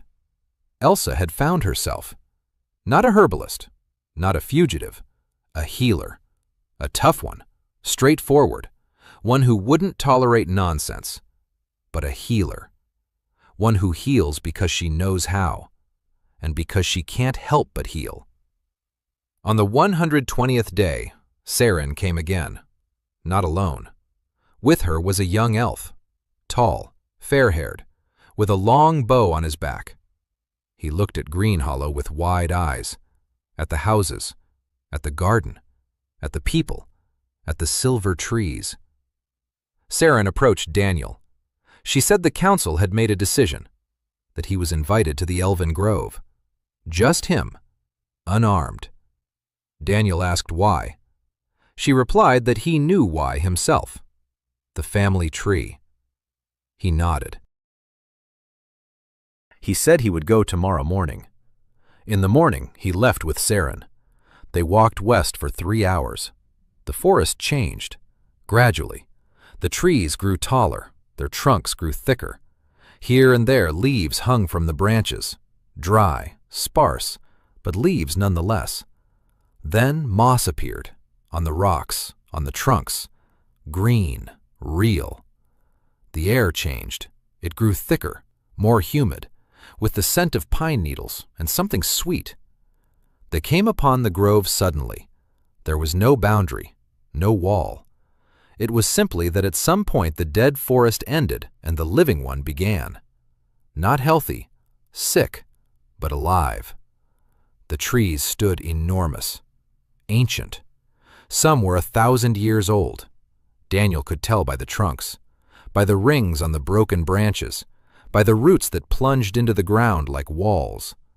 Between the trees stood structures, not houses, something halfway between houses and trees. Walls made of living wood, roofs of intertwined branches, windows in the trunks, stairs made of roots. The elves were watching him, many elves, from the trees, from the windows, from the ground, silently, motionless, the way a forest looks at a stranger. Saren led him to the center of the grove. There it stood, the ancestral tree. Daniel stopped. The tree was enormous, 5 times larger than any tree he had ever seen in his life. The trunk was 20 meters in circumference. The crown stretched up into the sky. But the crown was sick. Half the branches were bare. The bark was cracked. Something dark oozed from the cracks. The leaves that remained were yellow, withered. A woman stood at its base, tall, upright, dressed in silver fabric. Her hair was white, long, reaching to her waist. Her face was young, but her eyes were old, deep, like wells you look into and never see the bottom. Princess Liara Silvara. She didn't say hello. She didn't introduce herself. She pointed at the tree and said one word. "Look." Daniel walked up to the trunk. He placed his palms on the bark. He closed his eyes. The bark was cold, not warm like that of the silver trees, cold and damp. He opened his eyes. He walked around the tree, slowly, 3 times. He examined every meter of bark, every crack, every root. He crouched down at the base.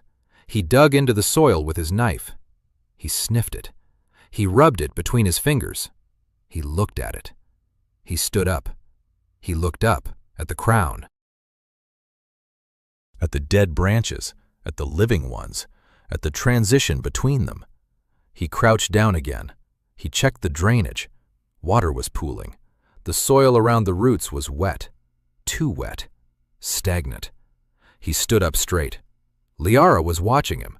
The council of elders stood behind her, 7 figures in gray robes, silent, motionless, Ulvaran among them. Daniel said the tree had root rot, that water was pooling at the roots and not draining away, that the roots were suffocating, that this is why the bark is cracking and the crown is dying. He said it needs drainage, deep drainage. And one more thing. He needs to test the soil at depth, because he senses something in it.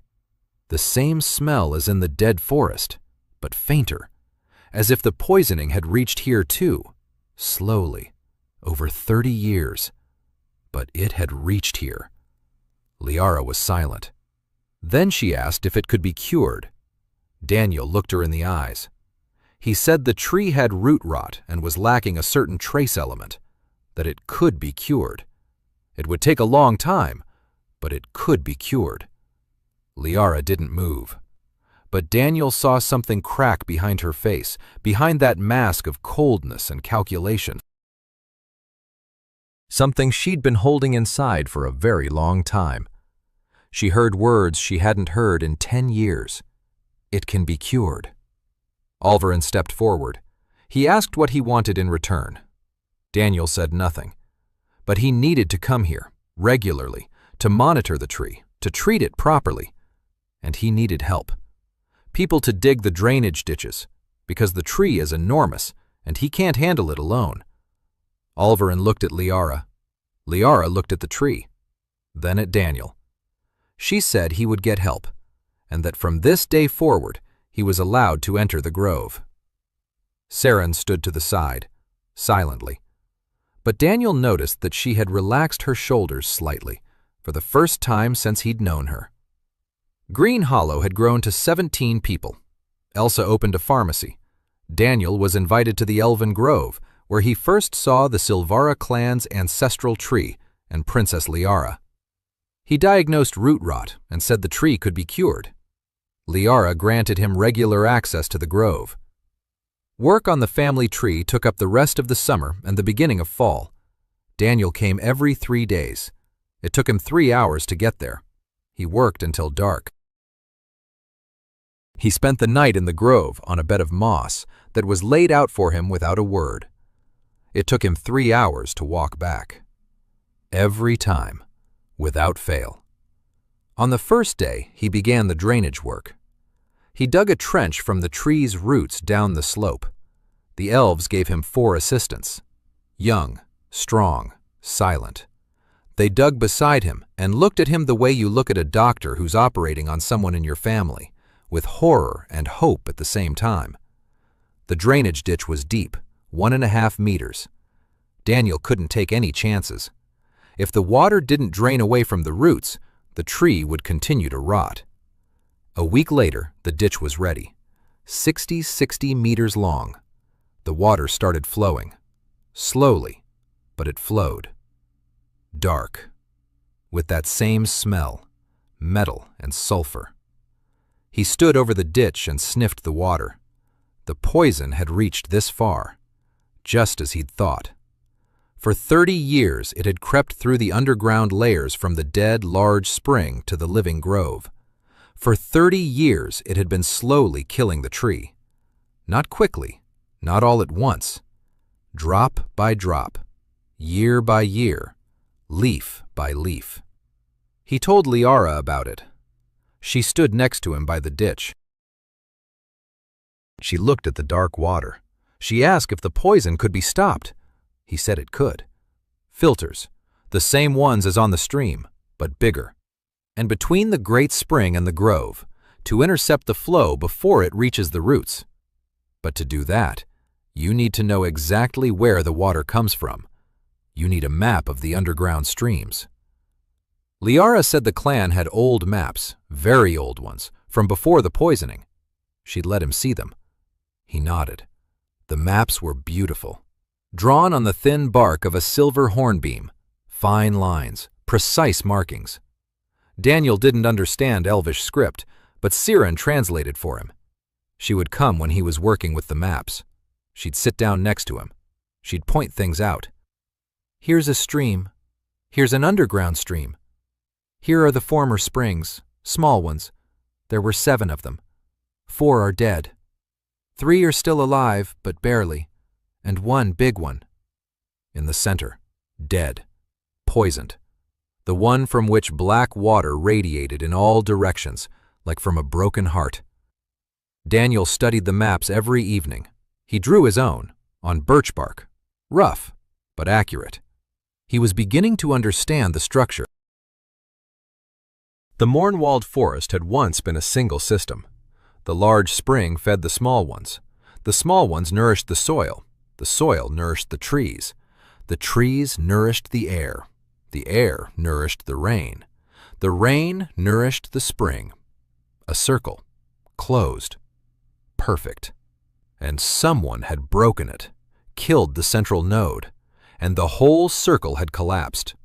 Over 30 years, slowly, painfully, like a body dying when the heart stops. Not immediately, but inevitably. He asked Siren what had happened to the spring. She fell silent, for a long time. Then she said that people had killed it. He asked how. She said they had come with ritual blades. The royal mage, by order of the king. The current king's grandfather.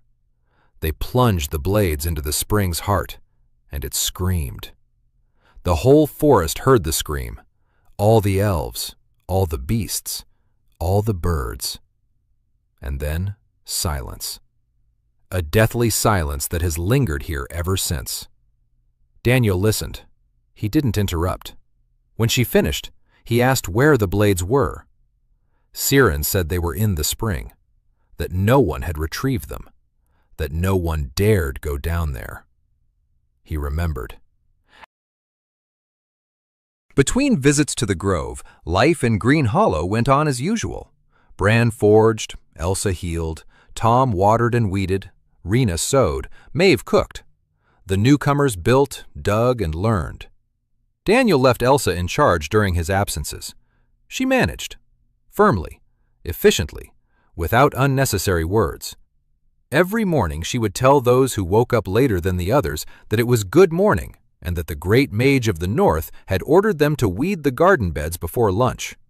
No one argued. In early fall, an event occurred that changed everything.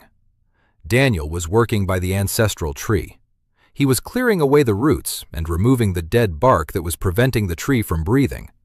He worked carefully, slowly, like a surgeon. He examined every piece of bark before removing it. He left the healthy bark untouched. He removed the diseased parts. He treated the cuts with a mixture of ash and resin. He had been working for 3 hours when he heard footsteps. Not elven ones. Elves make no sound when they walk. These footsteps were heavy, slow, those of an old man. He turned around. An old elf was walking toward the tree, a very old one. His hair was white. His face was like the bark of an old oak tree, scarred by time. His eyes were cloudy, tired. It was Olverin. But not the Olverin Daniel had seen at the council. That one had been stony, rigid. This one was broken. He was carrying a child in his arms, a little girl, an elf. She looked about 5 years old, maybe 6. She wasn't moving. Her eyes were closed. Her skin was gray. Her breathing was shallow and rapid. Fever. Daniel could see the fever from 10 paces away. Liara followed behind Olverin, silently, her face as white as chalk. Olverin approached Daniel. He stopped. He looked at him. Daniel looked at the girl. He asked what was wrong with her. Liara answered for the old man. Illness. Fever. Not the usual kind. The one that comes from poisoned water. Children sometimes get it. Elven magic doesn't help. The family tree is too weak to heal her. It used to heal everyone. Now it can't. Daniel placed his hand on the girl's forehead. Hot. Very hot. Her pulse was fast and weak. He examined her skin. A sallow. Her lips were dry, dark circles under her eyes. He knew what it was. He'd seen it on Earth. Heavy metal poisoning plus an infection. Her body was fighting 2 enemies at once and losing to both. He looked at Olverin. He said he needed to take the girl to Green Hollow, to the pharmacy. Olverin didn't move. Liara stepped forward. She told him, "Let him try." Olverin silently placed the child in Daniel's arms. The girl was light, almost weightless, like a bird. He carried her. It was a 3-hour walk to Green Hollow. Saren walked beside him, silently, with her bow at the ready. Not against him, for him. They arrived by evening. Elsa saw the child and didn't ask a single question. She cleared the table, brought water, lit a fire. Daniel laid the girl on the table. He examined her. Pulse, breathing, temperature, skin, eyes, tongue. Then he went to the apothecary. He took silver root, mint, willow bark. He ground them up, mixed them, poured hot water over them. He strained it, let it cool until it was warm. A decoction for fever, enhanced with silver root, 3 ingredients instead of 1. He lifted the girl's head. He dripped the decoction into her mouth, 1 drop at a time. She swallowed, reflexively, while unconscious. Then he made a compress, a cloth soaked in cold, filtered water, on her forehead, on her wrists, on her ankles. He changed them every hour. The first night. The fever didn't subside. Daniel sat beside her. He changed the compresses. He gave her the decoction every 2 hours. Elsa took turns sleeping with him. 2 hours he, 2 hours she. Saren stood by the door outside. She didn't leave. All night. The second night. The fever barely subsided, by half a degree, maybe a full degree. Her breathing became more even. Daniel changed the composition of the herbal tea. He removed the willow bark. He added honey. That very same elven honey. The last piece of comb honey he'd been saving. The girl drank it. The third night. Daniel didn't sleep. Not at all.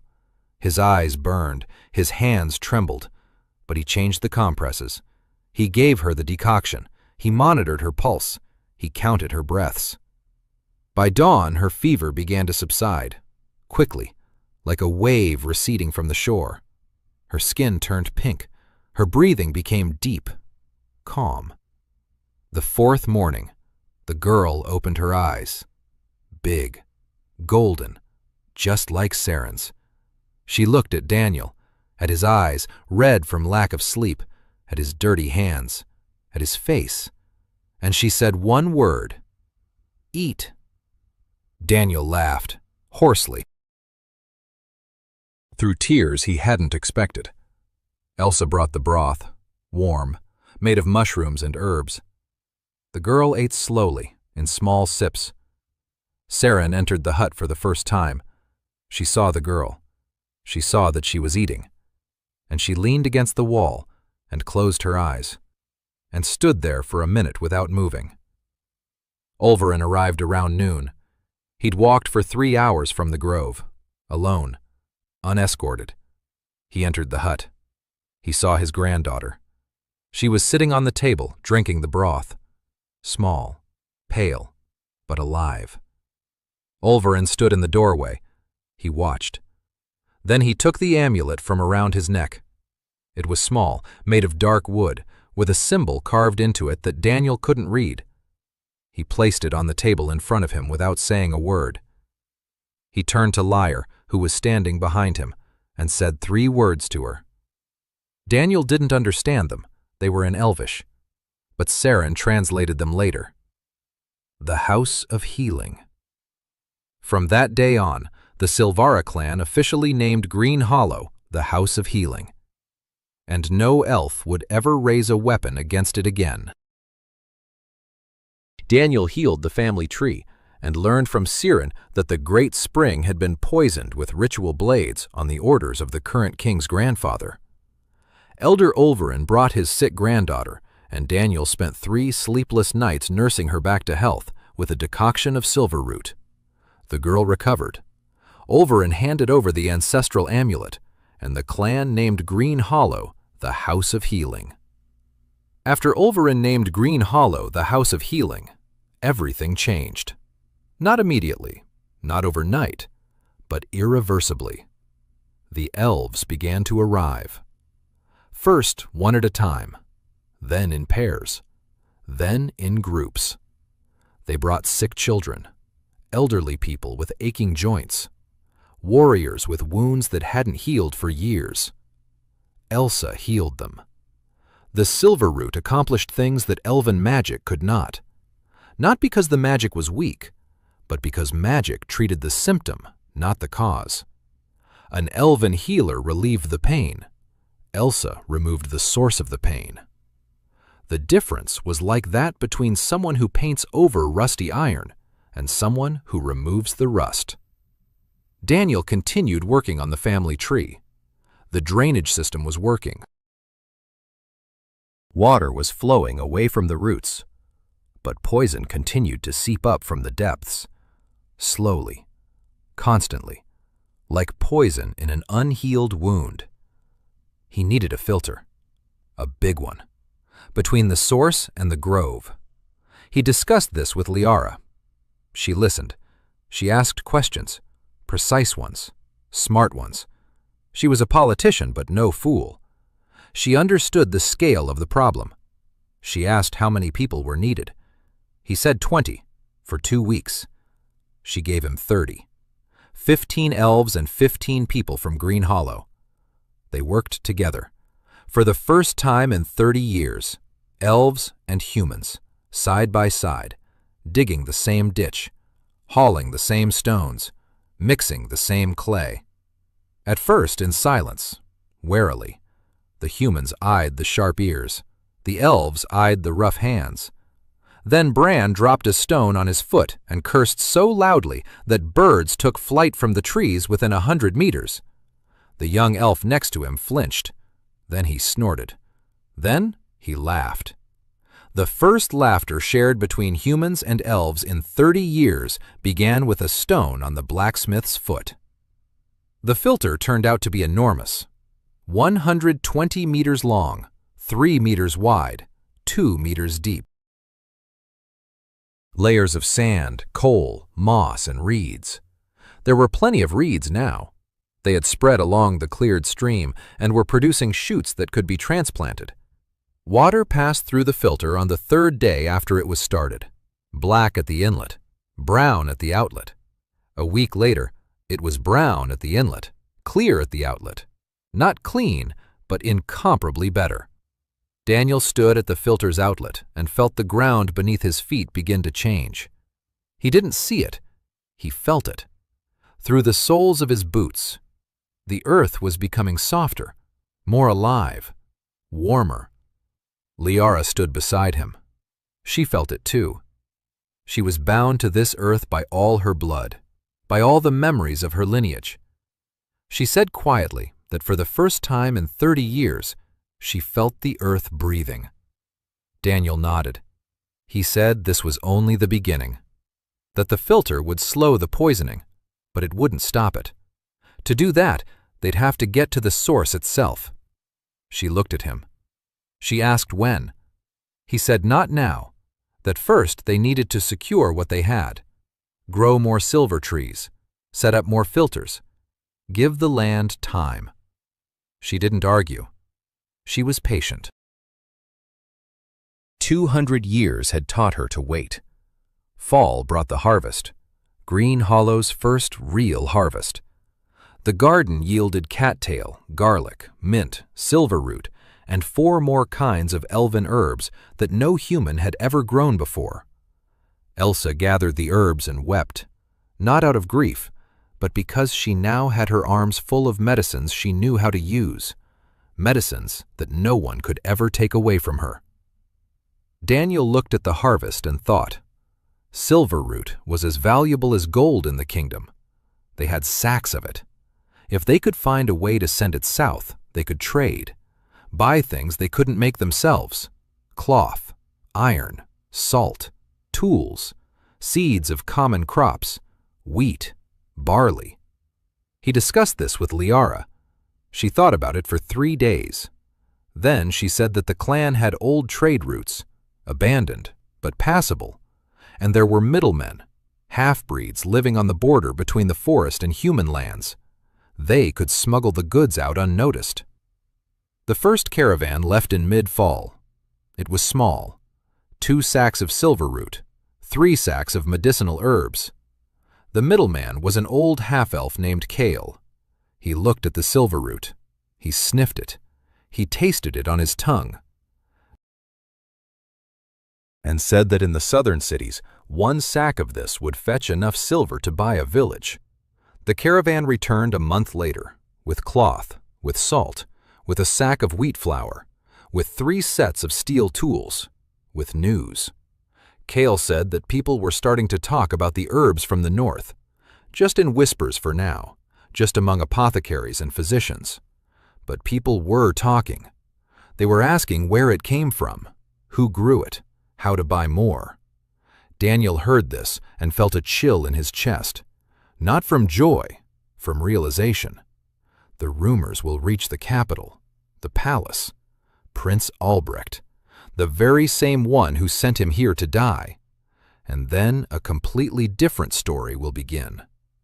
By the end of fall, Green Hollow had a population of 43, 8 houses, a workshop, a pharmacy, a warehouse, a 300-square-meter vegetable garden, a school. Elsa had opened the school, not for children, but for adults.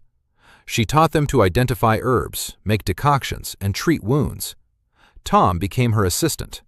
The quiet boy who used to water the vegetable garden now knew 20 types of medicinal herbs and could prepare a fever remedy with his eyes closed. He was 13. He didn't talk about his past, but he smiled every day. When he watered the garden beds, when he carried water, when he sat next to Daniel and listened as he explained why worms were more important than swords. Elves and humans worked together for the first time on a large filter between the spring and the grove. The first trade caravan carrying silverroot headed south and returned with supplies and troubling news about growing rumors. Green Hollow had grown to 43 people, with an apothecary, a school, and a workshop. The winter of the 2nd year was easier. Not easy, easier. There were more supplies, more houses, more people. The elves sent honey and dried meat before the first snow, not in secret, openly, as trading partners. In return, they received silverroot and ointment for wounds, a fair exchange. Daniel used the winter to plan. He drew maps, diagrams, expansion plans. He thought about how to restore the 3 small springs along the forest's perimeter. He already understood the principle. The silver trees healed the earth. Filters purified the water. Compost revitalized the soil. 3 tools. Simple, slow, but effective. If all 3 were applied to a small spring at the same time, the spring would begin to revive within a season. In theory. In practice, he didn't know. He hadn't tried it. In the spring, he gave it a try. He chose the first of the 3 living small springs, the weakest one, the one that was barely trickling at the eastern edge of the forest. He examined it. The water was murky, but not black. The soil around it was gray, but not dead. The smell was faint. The spring wasn't dead. It was dying, slowly. It had been dying for 30 years. Daniel installed a filter. He planted reeds. He planted a silver hornbeam sapling nearby, the 2nd generation, grown from seeds from his 3 trees. They were already bearing fruit. In a year and a half, they had grown into full-fledged trees and produced seeds, which he planted, which sprouted. He lined the spring with compost. He dug a drainage ditch. He cleared the stream bed. And he waited. After a month, the silver hornbeam sapling by the spring had grown 1 meter. After 2 months, it was 2 meters tall. The water became clearer. The soil around it darkened. It came to life. By the 3rd month, clear water was flowing from the spring. Not just clear, different. It glowed, barely noticeable, a greenish sheen. Like those veins in the soil he'd seen on the first day. Daniel scooped up a handful. The water was warm, soft, with a hint of honey and iron. Not that sickly iron from the poisoned stream. Living iron, the kind that makes up blood. He understood. Root springs aren't just springs. They're the forest's circulatory system. They carry more than just water. They carry life. Magical life. Real life. The kind that makes grass grow twice as fast, wounds heal 3 times as fast, and trees live for 1,000 years. He had restored one. 2 small ones remained, and 1 large one. The one he didn't dare approach yet. By midsummer of the 2nd year, Muriel Vane arrived, 19 years old, slender, dark-haired, with eyes that burned like lanterns and a tongue that moved faster than thought. She didn't come alone. She brought her younger brother, 10 years old, quiet and frightened. She was searching for the north, looking for a place where real medicine was made. Her father had been an apothecary in the capital, the best in the city. He had been executed 6 months earlier for refusing to poison a baron whom Prince Albrecht found disagreeable. Muriel fled on the night of the execution. She walked for 4 months. She saw Elsa's pharmacy and froze on the threshold. She stood there, looking at the shelves, the little pots, the bundles of herbs, and the silver root. Then she turned to Daniel and asked if she could stay. He said she could, if she was willing to work. She said she was the daughter of the capital's finest apothecary, that she knew how to make 30 kinds of medicines, that she could read in 3 languages, that she knew anatomy, botany, and mineralogy. He said that was excellent, and that tomorrow morning she would start by weeding the garden beds. Muriel opened her mouth, closed it, opened it again. Then she laughed. She said it was the first time she'd met someone who responded to 30 kinds of medicines by weeding. He replied that medicines grow in the earth, and that until she understood the earth, she wouldn't understand medicines. She weeded for a week, silently, furiously. Then she began asking questions, lots of questions. Daniel answered every one. A month later, he put her in charge of the school attached to the pharmacy. Not Elsa, Muriel. Because Muriel knew how to explain things. She had the gift of a teacher. Words flowed from her like water from a purified spring, clear, precise, and vivid. Elsa wasn't offended. She hated teaching. She loved healing. Two different things. A week after Muriel arrived, Hannah Reyes came. 24 years old, a cartographer, formerly in the royal service, wanted for refusing to draw the border of a disputed county incorrectly. Calm, precise, taciturn, wearing glasses made of cut crystal. She looked at Daniel's maps, his crude drawings on birch bark, and said they were an insult to cartography. Then she sat down and began redrawing them. In 3 days, she produced the first accurate map of Green Hollow and the surrounding area. Every house, every garden bed, every filter, every trail, every spring, every silver tree. Daniel looked at the map and, for the first time, saw his work in its entirety. Not in pieces, not day by day, in its entirety. And it was vast, much vaster than he'd thought. He asked Hannah to make a map of Mornwald, the whole thing, with the elven trails, with the springs, with the healing zones, with the boundaries between the dead and living lands. She asked why. He said it would be the first honest map of this forest, not for war, not for conquest, for understanding. To know what kind of soil is where the springs are, where to heal what. Hannah looked at him for a long time.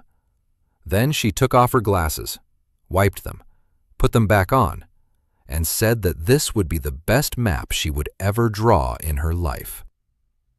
The second caravan set off southward in early fall, larger than the first.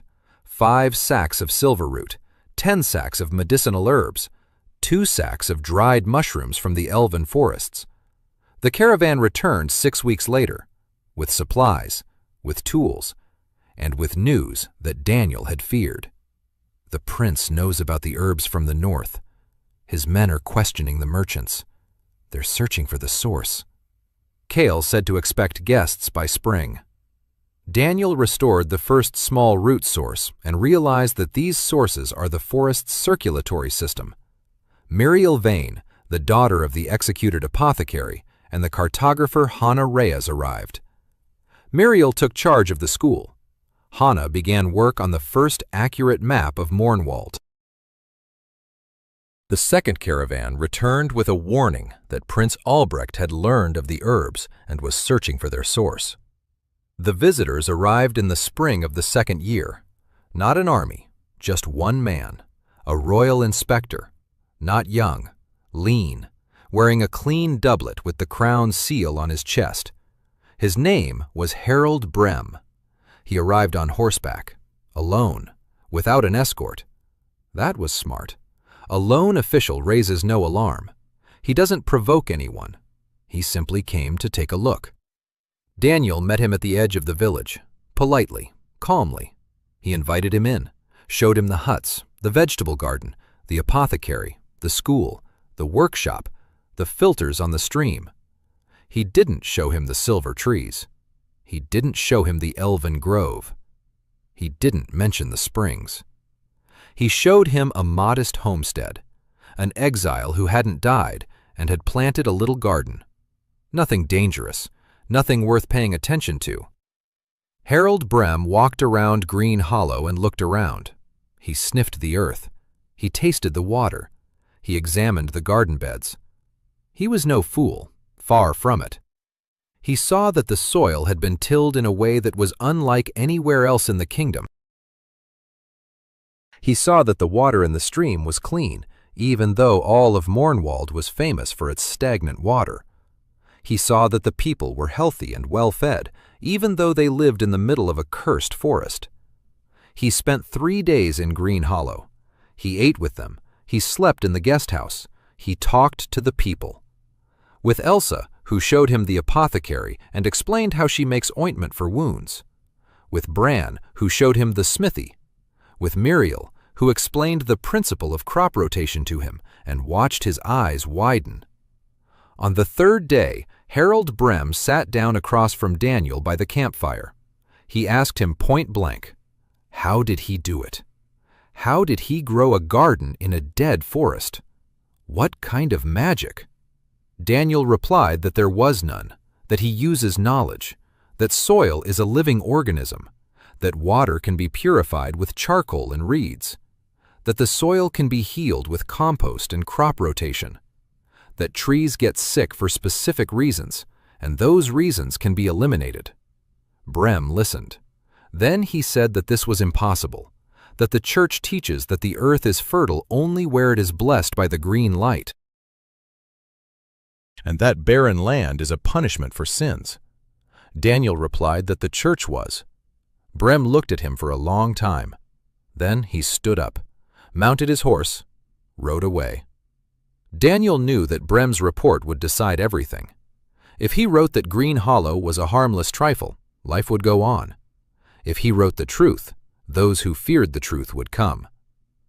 Brem wrote the truth. Daniel found out about it 2 months later, when a detachment of 50 horsemen appeared on Mornewald's southern border under Prince Albrecht's banner. The detachment was led by Captain Grace O'Donnell, 31 years old, red-haired, tall, loud, a former mercenary, now the commander of a detachment hired by the prince to defend the kingdom's interests in the north.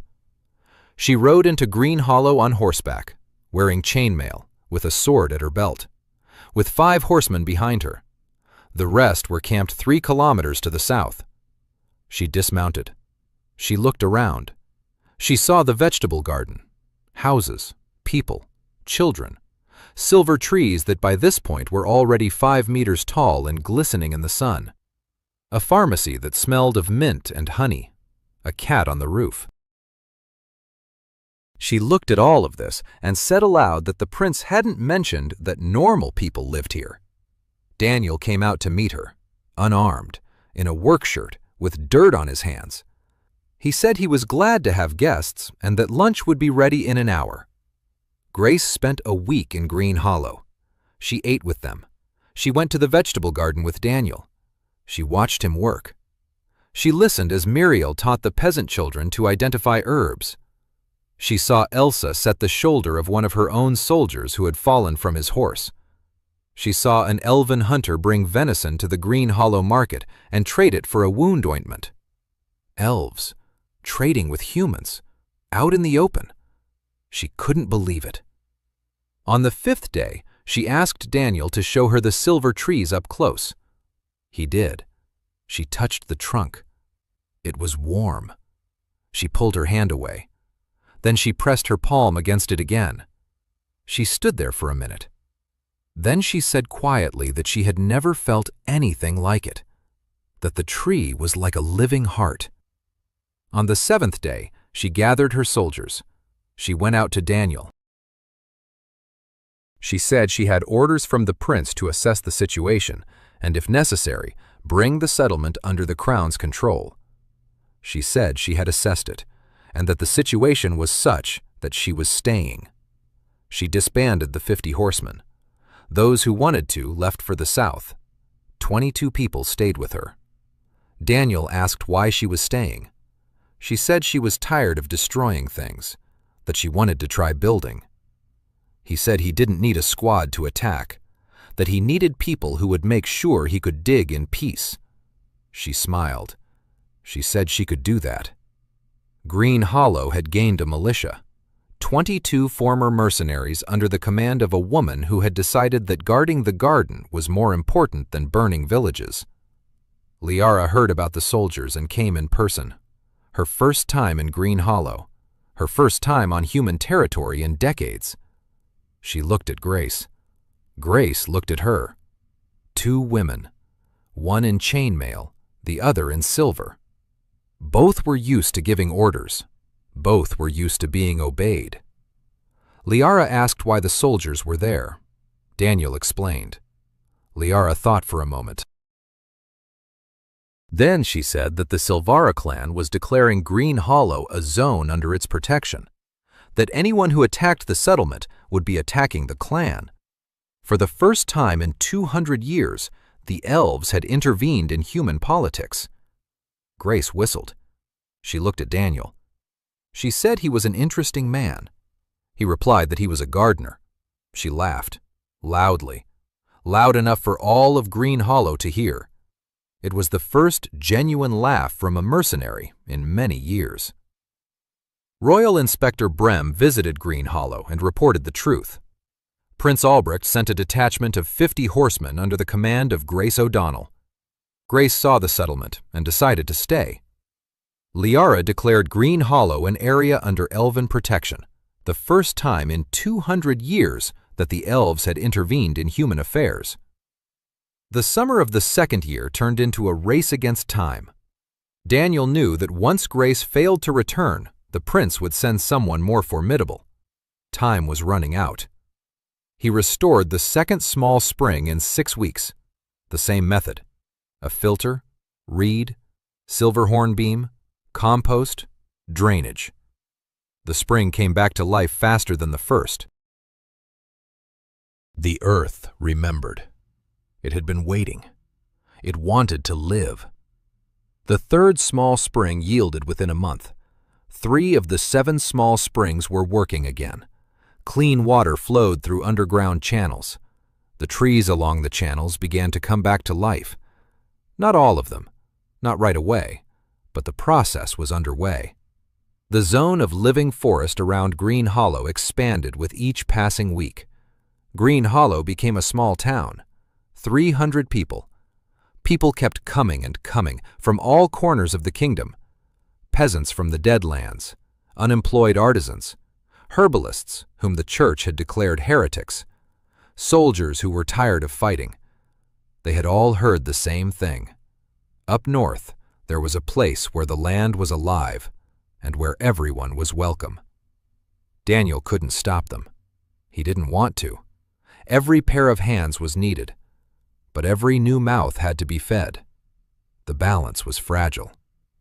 Hannah had finished the map of Morningwald, complete. Every stream, every hill, every spring, every elven trail marked with Liara's permission, every recovery zone, every square meter of living and dead land. Daniel hung the map in his house and sat in front of it every evening. He looked at it. He thought. He saw small green spots spreading across the gray like islands in a dead sea. But in the center of the map was an empty space, a large spring, dead, poisoned, a heart that no longer beats. Without it, the forest would never fully recover. The small springs healed the edges. The center remained dead. That fall, Daniel made a decision. He would go to the Great Spring, alone. Saren said no. Liara said no. Elsa said no. Grace said he was crazy. He went anyway, with Saren, who refused to let him go alone. They walked for a day, northward, into the very heart of the dead zone, to where even the gray trees ended and only black, barren earth remained. No moss, no grass, no bugs, nothing. The earth was hot, dry, with a sweet, rotten smell. Daniel could feel it pulsing beneath his feet.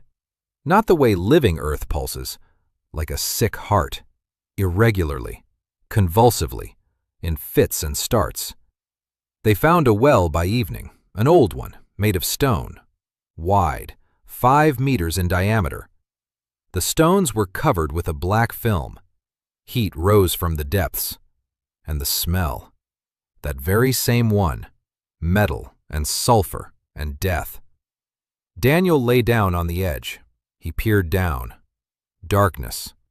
Deep. Seemingly bottomless, but not empty. Somewhere at the bottom, something was glowing. Dimly. Greenish. Like a dying ember. He climbed down. Down the old stone steps hewn into the well's wall. Saren followed him down, silently, with a bow on her back and a knife in her hand. The steps were slippery, covered in black slime. The heat intensified with every meter. The air grew thicker, heavier. It was hard to breathe. He counted 120 steps before reaching the bottom. The bottom was stone, wide, like a hall, 20 meters across. And in the center, he saw it. The spring. Not a spring, not a stream. A fissure in the rock from which power had once flowed. Pure, green, alive. Now black slime oozed from it, slowly, thickly, like blood from a wound that hasn't healed in 30 years. And blades jutted out of the fissure, 3 of them, driven into the rock, hilt deep. The blades inside. On the pommel of each blade was a coat of arms.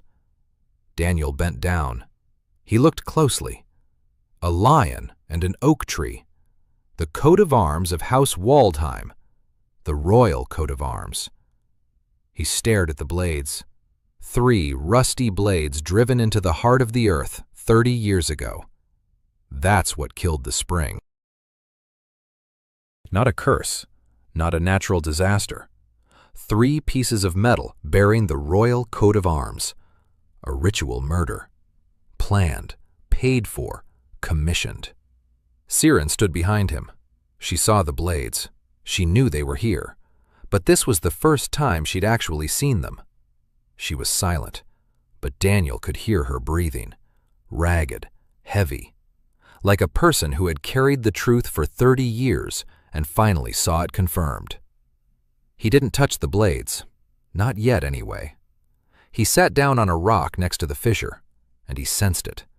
Not with his hands, not with his nose, with something else. Something that had awakened within him over the course of 1.5 years of living on this earth. He sensed the source. Alive, not dead, dying. For 30 years it had held on, with 3 blades in its heart. For 30 years it had been oozing out its last drops of strength. For 30 years it had been waiting. Daniel placed his palm on the rock next to the fissure. The rock was hot. It was pulsing. And in that pulse, he sensed something. Not a voice, an image. Like a picture that flashes before your eyes as you fall asleep. He saw a dying old man, lying in the darkness, with knives in his chest, who had been waiting 30 years for a doctor, and that doctor had finally arrived. Daniel withdrew his hand. He stood up. He looked at Siren. He said he'd be back, with tools, with people, with a plan. But they had to get the blades. And after that, the source would need the same things any wounded person needs: clean water, time, and someone to stay by his side while the wound healed. They went upstairs. The night was cold and moonless. They sat by the well in silence. Then Siren pulled something small from her bosom, a locket, on a thin chain, old, worn, with a name engraved in Elvish. She said that Daniel had found it at the bottom of the small spring when he was restoring it a month ago, that he'd returned it to her without asking whose it was. It was her brother's locket, who had died 30 years ago, here, when the spring was destroyed. She was the only one from the reconnaissance squad who survived, and for 30 years she lived with the guilt of not having sensed the people in time. Daniel listened. She spoke quietly, without tears, as if giving a report, but her hands were clenching the locket so tightly that her knuckles had turned white. He didn't say anything. He just sat beside her, in the darkness, by the well, on barren ground, and he remained silent. Because sometimes, silence is the only thing you can offer. Fall of the 3rd year. The morning was cold and clear, the first clear morning after a week of rain. Daniel stood in the doorway of his house and looked out over Green Hollow. 300 people, 20 houses, a pharmacy, a school, a blacksmith shop, a bakery, a weaving workshop, 3 silver trees 10 meters tall and 12 more young ones scattered throughout the village. The vegetable garden had turned into an orchard. The orchard had turned into a field. The field stretched all the way to the stream and beyond. Grass grew where, 3 years ago, there had been nothing but black dust. The trees were sprouting leaves. Birds were singing. Fish were swimming in the stream. Real fish, not fry, full-grown, silvery. Daniel took a deep breath. The air smelled of earth. Not metal, not sulfur. Earth. Wet autumn earth after the rain. The best smell in the world. A month ago, he had returned to the Great Spring. With 20 men and 10 elves. They descended into the well. He pulled out the blades, one by one, carefully. The way you pull knives out of, carefully, so as not to make things worse. Each blade was heavy, covered with a black crust. Coats of arms shone through the rust, a lion and an oak. Waldheim. When he pulled out the last blade, the spring trembled. The entire ground around the well shook. Water gushed from the fissure. Not black, not murky. Green, glowing, warm. It filled the bottom of the well in a matter of minutes. They barely had time to climb out. The water rose up the steps behind them, as if it were in a hurry. As if it had been locked away for 30 years and had finally broken free. When they reached the top, the water spilled over the edge of the well. It flowed across the ground, across the black dead earth. And wherever it flowed, the earth changed before their eyes. The blackness faded. The soil grew lighter. It turned tawny, then brown, then dark brown with a reddish tinge. Within an hour, the earth within a 100-meter radius around the well came to life. Grass sprouted out of nowhere, from seeds that had lain dormant for 30 years, from roots that had dried up but not died, from the very memory of the soil itself. Cyrene knelt in that grass and wept, openly, without hiding. She pressed her brother's medallion to her chest and wept. The young elves around her wept too. They remembered this forest when it was alive, and they saw it returning. That was a month ago. Now Daniel stood in the doorway, looking south, because they were coming from the south. An army. The royal banner. A golden lion and an oak tree on a blue field. 300 soldiers. Led by Count Edgar von Mornau, the king's cousin, the very one, who 30 years ago, as a young officer, had entered this forest with ritual blades. Riding beside him was the royal herald bearing a decree. The decree was simple. King Conrad declared that the revived northern lands had always belonged to the crown, that Lord Ashford had merely administered them by the king's highest grace. That grace had run out. That the lands were returning to the crown, along with everything built upon them, everything that had been grown, everything that had been created. Grace had positioned her people at the southern border, 22 former mercenaries against 300 soldiers. No chance. But they stood their ground, because behind them lay home, the first home they had chosen for themselves. Cyrene emerged from the forest. Silently, shadows followed her, dozens of them, archers of the Silvara clan. They stood among the trees, invisible, silent, but the Count could sense them. He had been here 30 years ago. He knew what the forest sees. The people of Green Hollow came out of their homes, all 300 of them, old people, women, children, men. They stood behind Grace's militia, unarmed, with shovels and hoes, with children in their arms. They weren't going to fight. They were going to stand their ground. Daniel stepped forward, alone, unarmed, wearing a simple work shirt. In his hands he carried 2 things, a wooden box filled with soil and a canvas bundle. He approached Count von Mornau. The Count was sitting on his horse, looking down from above, old, gray-haired, with a face as hard as stone. His eyes were sickly yellow. He was ill. Daniel could see it. His liver, or his kidneys, or both. Daniel set the box down in front of the Count's horse. He opened it. Inside was soil. Gray, dead, smelling of metal. He said it was soil from the Count's province, that he'd picked it up along the way, that it was dead, just as all of Mornwald had been dead 3 years ago.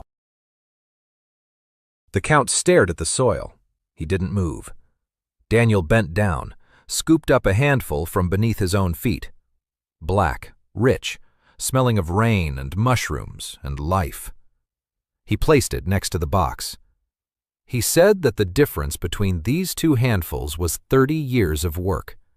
That if the Count took this forest away from those who had tended it, in 30 years he would once again have the first handful. That he wasn't threatening, that he was simply explaining how the earth works. The Count looked at the 2 handfuls for a long time.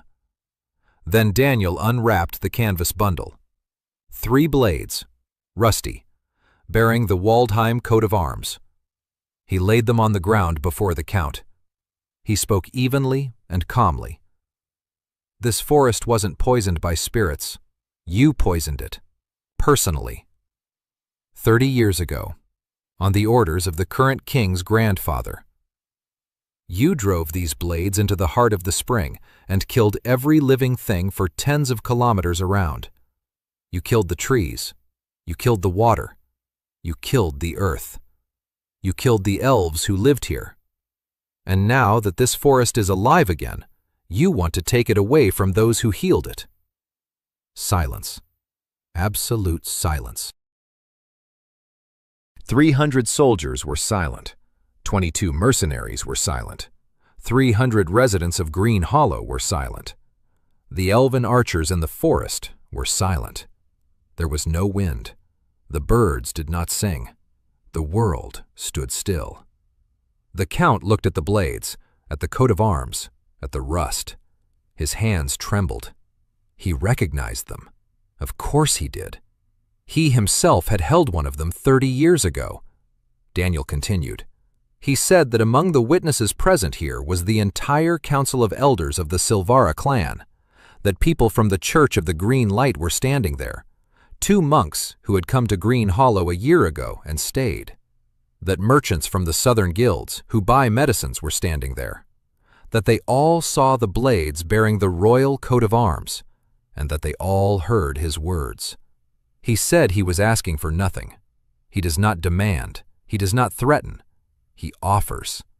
Morwald will become an autonomous region, not a feudal domain, not crown land, not a lordship, an autonomous region, where the land belongs to those who tend it, not to those whose coat of arms is on it, where elves and humans live as equals, where the church does not burn herbalists, where soldiers guard gardens instead of burning villages, where the elderly aren't told they're mouths without hands, where children learn to identify herbs instead of wielding swords. In return, Green Hollow continues to trade with the kingdom, silver root, medicinal herbs, and pure water, knowledge of how to heal the land. Everything that grows on this land will be available to all, but it cannot be taken away, because without those who heal it, it will die again. And everyone knows this. Count von Mornau was silent for a long time. Then he slowly dismounted from his horse. His old legs could barely support him. He walked over to the box. He bent down. He took a handful of dead soil from his province. He sniffed it. Then he took a handful of living soil from Green Hollow. He sniffed it. He stood there, bent over, with 2 handfuls in his hands. Old, sick, tired. He looked back, to the south, back to where he'd come from, to his own land, half devastated, with barren fields, with starving villages, with soil that had ceased to bear fruit. He straightened up. He looked at Daniel. The Count's eyes were wet. He ordered the army to halt. Not to retreat, to stop. Then he said he wanted to talk. Not to fight, to talk. Daniel nodded. He said that the apple trees behind the pharmacy provided shade, that he had planted them 3 years ago, and this fall they had borne fruit for the first time, that he was inviting the Count to sit under those apple trees and talk about the land, about how it works, about how to heal it, about how even the Count's province could be brought back to life, if one wanted to, if one stopped burning and started healing. The Count looked at the apple trees, at the red fruit on the branches, at the grass beneath the trees, at the bees buzzing around. Bees. In Mornwald, where 3 years ago there hadn't been a single living creature. He walked toward the apple trees, slowly, wearily, like a man who had been carrying something heavy for 30 years and had just decided to try putting it down. Daniel walked beside him. They sat down under an apple tree. The Count picked an apple from a lower branch. He turned it over in his hands, took a bite. Juice ran down his chin. He chewed slowly, his eyes closed. Then he opened them and asked Daniel if it was really possible to heal his land. Daniel replied that it was. It would take a long time, but it was possible. It could be healed. Under the apple trees of Green Hollow, in a forest that had been dead 3 years ago, a conversation began. Not about war, not about power, not about coats of arms and borders, about the land, about how it is sick, about how it is recovering, about how it needs coal and reeds and clover and time, a lot of time, and people who are willing to give that time. Liara stood a little way off. She watched. Siren was beside her. Behind them stood the Council of Elders, Elsa, Muriel, Hannah, Grace, Bran, Tom, Rena, and Maeve. 300 people whom Daniel hadn't saved through heroic deeds, whom he'd saved through quiet, daily work, with a shovel, compost, clean water, seeds, and patience. Each of them stood there because, once upon a time, someone had done something small and concrete for them, not saved the world, healed a wound, shown them how to make a decoction, repaired a handle, drawn a map, taught them to identify herbs, fed them, gave them shelter, didn't turn them away. And now they stood there, all together. Behind them, apple trees dropped their fruit into the grass. Bees buzzed. A stream murmured. Somewhere to the west, in the Elven Grove, the Silvara clan's ancestral tree had sprouted its first new branch in 30 years. Green, strong, alive. And deep within Mornwald, a great spring gushed from a well like a heart to which blood had been restored. Pure green water flowed through underground channels, through the veins of the earth, to small springs, to the roots of trees, to the grass, to the flowers, to the beetles and worms and fish and birds. The circle was closing, slowly, drop by drop, root by root, leaf by leaf. But it was closing.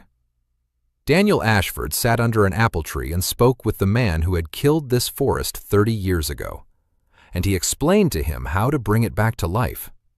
Not because he had forgiven him, not because he had forgotten, because the earth does not distinguish between the one who poisoned it and the one who heals it. It simply waits.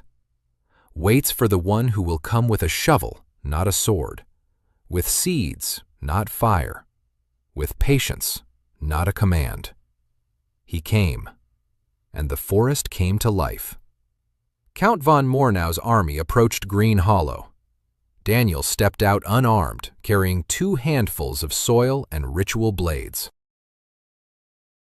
He presented evidence of the spring's poisoning and proposed autonomy for Mornwald. The Count saw the difference between the dead soil of his own land and the living soil of Green Hollow and agreed to negotiations. Under the apple trees that Daniel had planted 3 years earlier, a conversation began, not about war, but about how to heal the land. The great spring came back to life. The circle was complete. The forest returned.